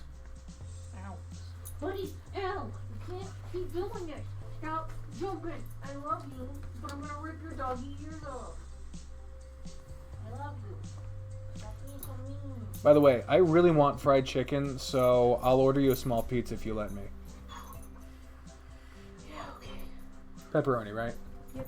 Alright. Could you take the 5 minutes to take him out? I'm already late. You're not late. It's 3:43. Yeah, I'm supposed to be leaving at 3:45. Whatever, man. Stop. I will not have such a morbid conversation at the dinner table, you two. But no one's sitting at the table yet. I don't care. You two just stop talking about murders. In fact, stop wishing for any crimes to happen happen entirely. Thank you. At least there's a voice of reason in this household. How she manages to put up with the two of them, is beyond my understanding. Yui-san just might have the patience of a saint. Either way, the food is on at the table. Why don't we all eat now? Okay. Pardon the intrusion. Oh, it's not an intrusion at all. It's our pleasure to have you over again, Rutherford. Everything on the table looks delicious. If there's one thing I know after having dinner before, it's that Yui-san is a wonderful cook. I really can't wait to dig in. I just hope I don't look too eager. Oh, you made yakiniku. What's the occasion? There's no occasion. I just wanted to cook something extra tasty since we have a visitor. I even used the best meat we had. Ooh, I was really feeling impatient since you wouldn't use it. Of course, good meat is supposed to be saved for guests or special occasions. Is that so? I'm not sure if I should feel guilty for getting them to waste their good food on me or not. Dad is grateful that you're having dinner with us because that means he gets to eat good meat. Oh, I see. At least I don't have to worry about that anymore. We all take our seats at the table. Use your plate, Rutherford-san. Eat as much as you like. Thanks. Hey, Rutherford-kun, you don't mind if I ask you a few questions, do you? Oh, is this an interrogation officer?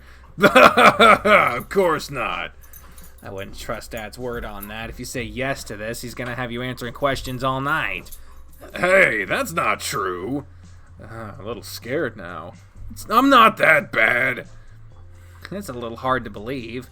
Gah. June, don't tease your father. Me teasing? I would never. I don't fucking know. We could also just, like... We could... I don't know.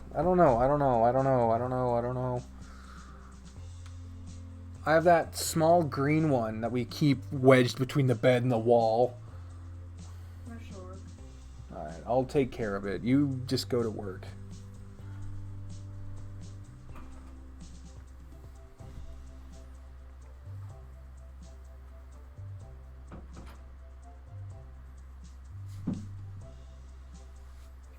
You've become a lot more snarky later. She means lately. What's been happening to you? I have no idea what you're talking about. I do. It's called bad influences. Anyway, sure, you can ask me anything, Atsushi-san. Oh, yeah! Oh, yay! Yay! I never felt I'd see the day where I'd seen a grown man pumping his fist in the air and shouting yay. Okay, so there's lots of things I'm curious about. Here we go. But I'm going to keep myself under control and only ask you a couple of questions. Sure you are. Come on, June, at least I have some faith in your good old father here. Give me a reason to, and I will. Ugh. It's like two old ladies having an argument. This is surreal. Alright, I'll just ask one question. Is that better for you? I really doubt you will. So do I. You're supposed to be on my side here. Says who? Says the marriage certificate we have framed in our bedroom. As far as I know, all it says on there is that we're legally married. I don't remember any passages saying that you must side with your spouse at all times. You two are really mean sometimes, you know. And now Atsushi-san is hanging his head down, shoulders sagging, pouting, and dejected. Quite the pitiful sight of you for a man his age. Oh, hush, honey, you know we're just joking. I guess. Anyway, back to you, Rutherford-kun. Boy, he sure bounces back pretty fast. One thing I've been curious about. What made you take up tennis in the first place? You play with so much passion on the courts, I always wonder what made you choose the sport. Huh. I've been interviewed a few times and no one's ever bothered me ask me that question. I know, I read all of your interviews and never saw that question anywhere. That's why I wanted to ask. I can't tell whether or not I should be disturbed by that statement or not. My own father taught me to play tennis as a child and I ended up sticking with it. Didn't really notice at first how good of a fit it was for me. Honestly, nowadays, I can't even begin to imagine my life without it. Ooh, that's such a prim and proper answer. Your father really raised you well. I would really like to meet the man that raised one of my favorite tennists. June chokes on his food, coughing and hacking to try to steady his breathing again. I give him a few taps on the back to help him out. Dad. What? What's with your reaction? Are you alright? I'm fine, but you really shouldn't ask that. Why not? I already told you not to worry about it, June. I'm used to it. I get asked about my dad all the time by teachers, coaches, and the likes. My father is deceased, Atsushi-san. He died in an accident 12 years ago. It was a hit and run. And on that note, have a good day, Bri. I need your shoes. Spiraling into a bigger and bigger crisis. Don't worry, there's a pizza heading your way. Yeah, I can enjoy it when I'm dead. Oh, come on! All I can do is pizza. I want to help, but I don't know what to do. You want to say the secret to immortality? Artificial intelligence. Come say hi to the people. Hello, people. That's her neck and shoulder. Whoa, that's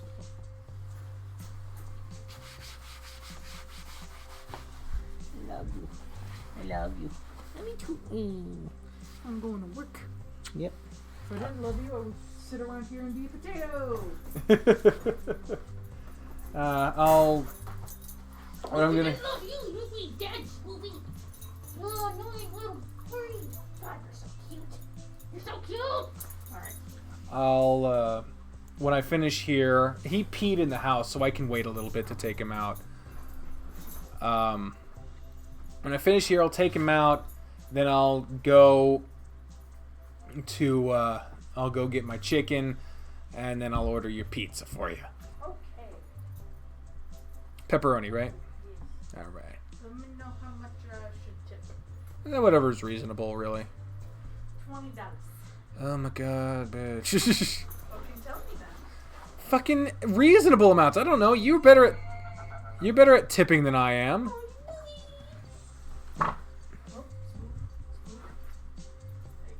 Make it fit an even dollar amount, I guess. Just, $50. you know what I'm fucking talking about. Love you too. Try not to die. You'll be fine.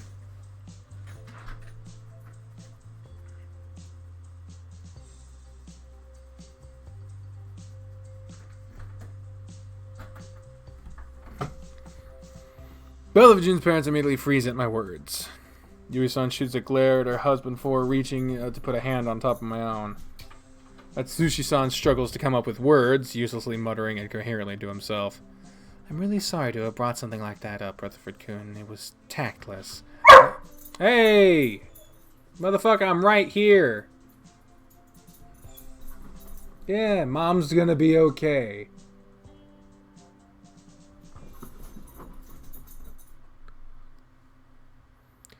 No, really, you guys don't have to worry about it. It's something that happened a long time ago. It's not a big deal anymore. I really wish people would stop trying to be so considerate over it.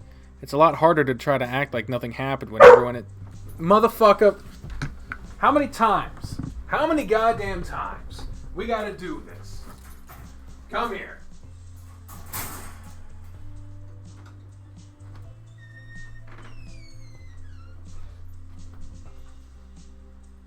Come on.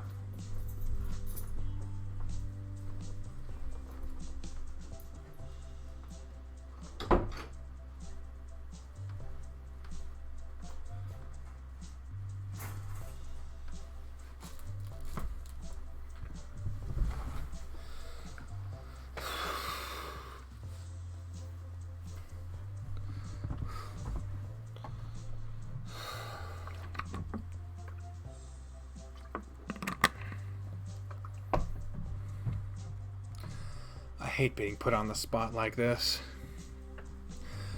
You don't have to feel upset or anything by this. There's no way anyone could know without being told, so really, it's not your fault. Really sorry. Again, it was nothing. Please stop apologizing. It just makes it all that harder to pretend it never happened. So, Atsushi-san, you're a police officer, right? What's that like? Try to get him to change the subject of conversation, both for my own sake as well as theirs. From underneath the table, I feel something soft rubbing against my back. How? Jun flashes me a smile. Is he trying to comfort me? In that case, the thing rubbing against my back is probably his tail, right? I make sure to smile back at him. Bless his heart, he's trying to make me feel better even though I'm insisting that everything is fine. Well, it's a lot less glamorous than it sounds. I just go on patrols quite often, sometimes alone, sometimes with a partner. I mostly just patrol around the downtown area. So it's really just a lot of walking, some driving, and mostly just general boredom. Oh, I'm sorry to hear. Don't let Dad fool you. He loves his job anyway. Oh. I never said I didn't love it. I just said it isn't as exciting as some people would think. To be honest, not many things are as exciting as others think. That's true too. I don't know. I would take being a police officer over what I do any day. What is it that you do, Yui-san? Well, right now I'm working 2 jobs. On weekdays, I'm a salesman at this precious little boutique downtown. On weekends, I help with stocking at a perfume store. Stocking? Again, don't be fooled. Mom works with the stocking department by doing count and general logistics. She doesn't carry anything. Oh. What?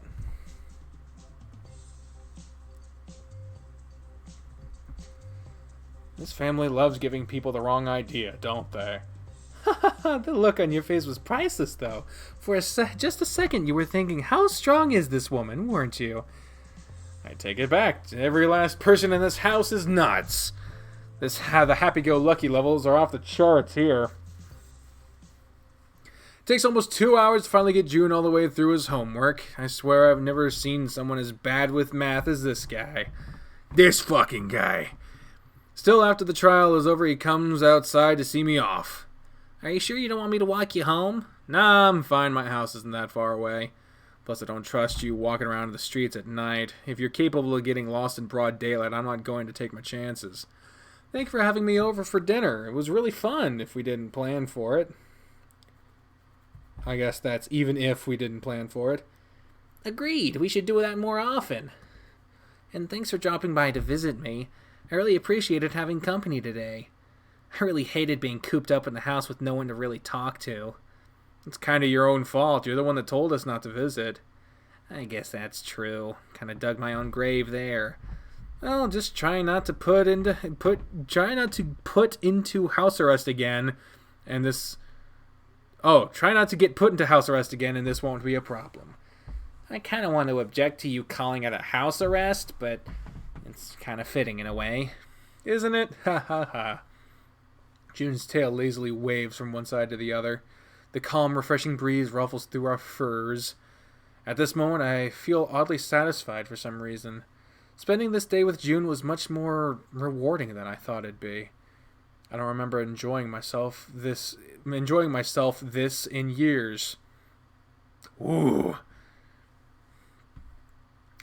Man, I guess I've really come to appreciate his company too, huh? I didn't realize how much I'd missed him in the past few days. Guess I'll see you at school tomorrow then. Yeah, why don't you drop by the music room after class? It's been a while since I played for you. Of course, I can't wait to hear your piano again. Just don't go tripping on any shoelaces, okay?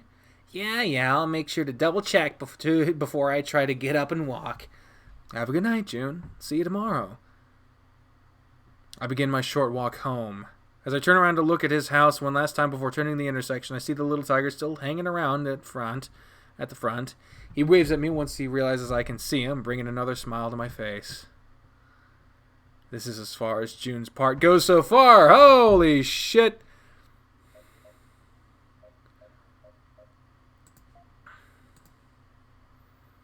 I probably should have saved... Whoa, what the fuck? What happened?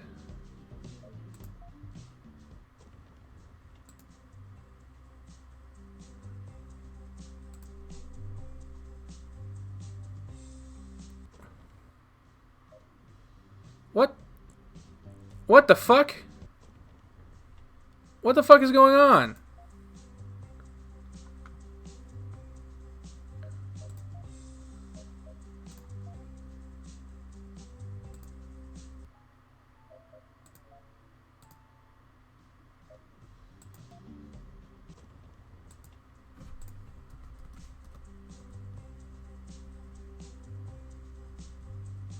It's starting us over? Wait, what?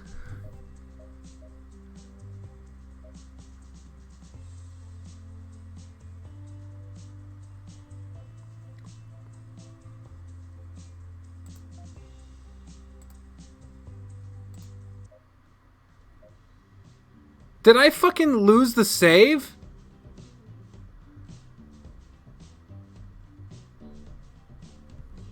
It fucking glitched on me. Son of a bitch.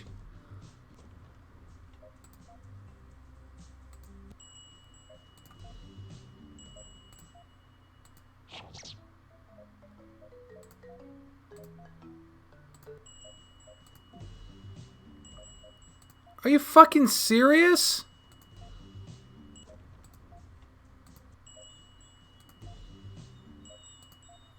Oh, be quiet. You're fine.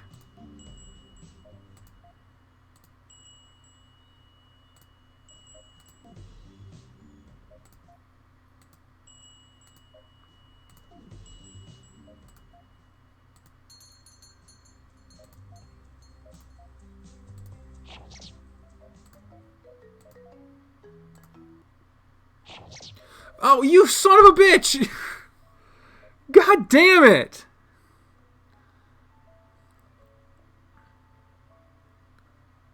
I'm not playing the 0.2 update. This fucking sucks. So I gotta this fucking glitch. I swear to God. It's not hard work, it's just annoying.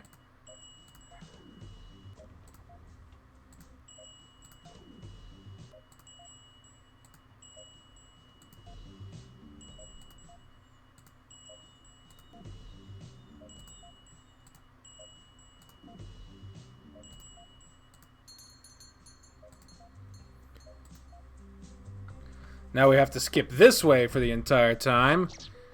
Let it go. Oh, there was one more choice. Okay.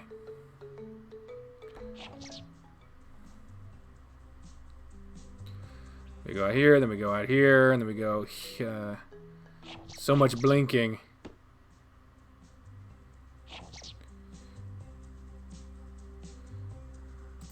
Okay. I'll skip manually here. Okay. Save. Boom. Okay. So if we continue here. Alright. We got it. So we're good now. Everything's fine. We got it properly saved. Everything's good. That was annoying. Save it twice when I get to that point. Alright, let's go in. Save twice. Boom. It has been saved twice. Dak just needs some dick, that's all. Dude, it's been a while. It's been a long time. Oh, man. Anyway, so... I am going to, at some point, because now I have to spend the rest of the day fucking cleaning, but preferably before I stream next, I'll be updating my versions of the games, which hopefully retain my fucking save files again. Then we'll see what's going on when I stream next, be it tomorrow or some other day. But until next time, ladies and gentlemen, I have been the trained unprofessional, speaking for the voices in my head and all the people who've wandered through here, spoof causing a fucking riot. When I say until next time, fare thee well. Bye, everyone! Aw, Joey. Aw. Aw, I'm sorry. Well, we've been going for 3.5 hours. I'm sorry.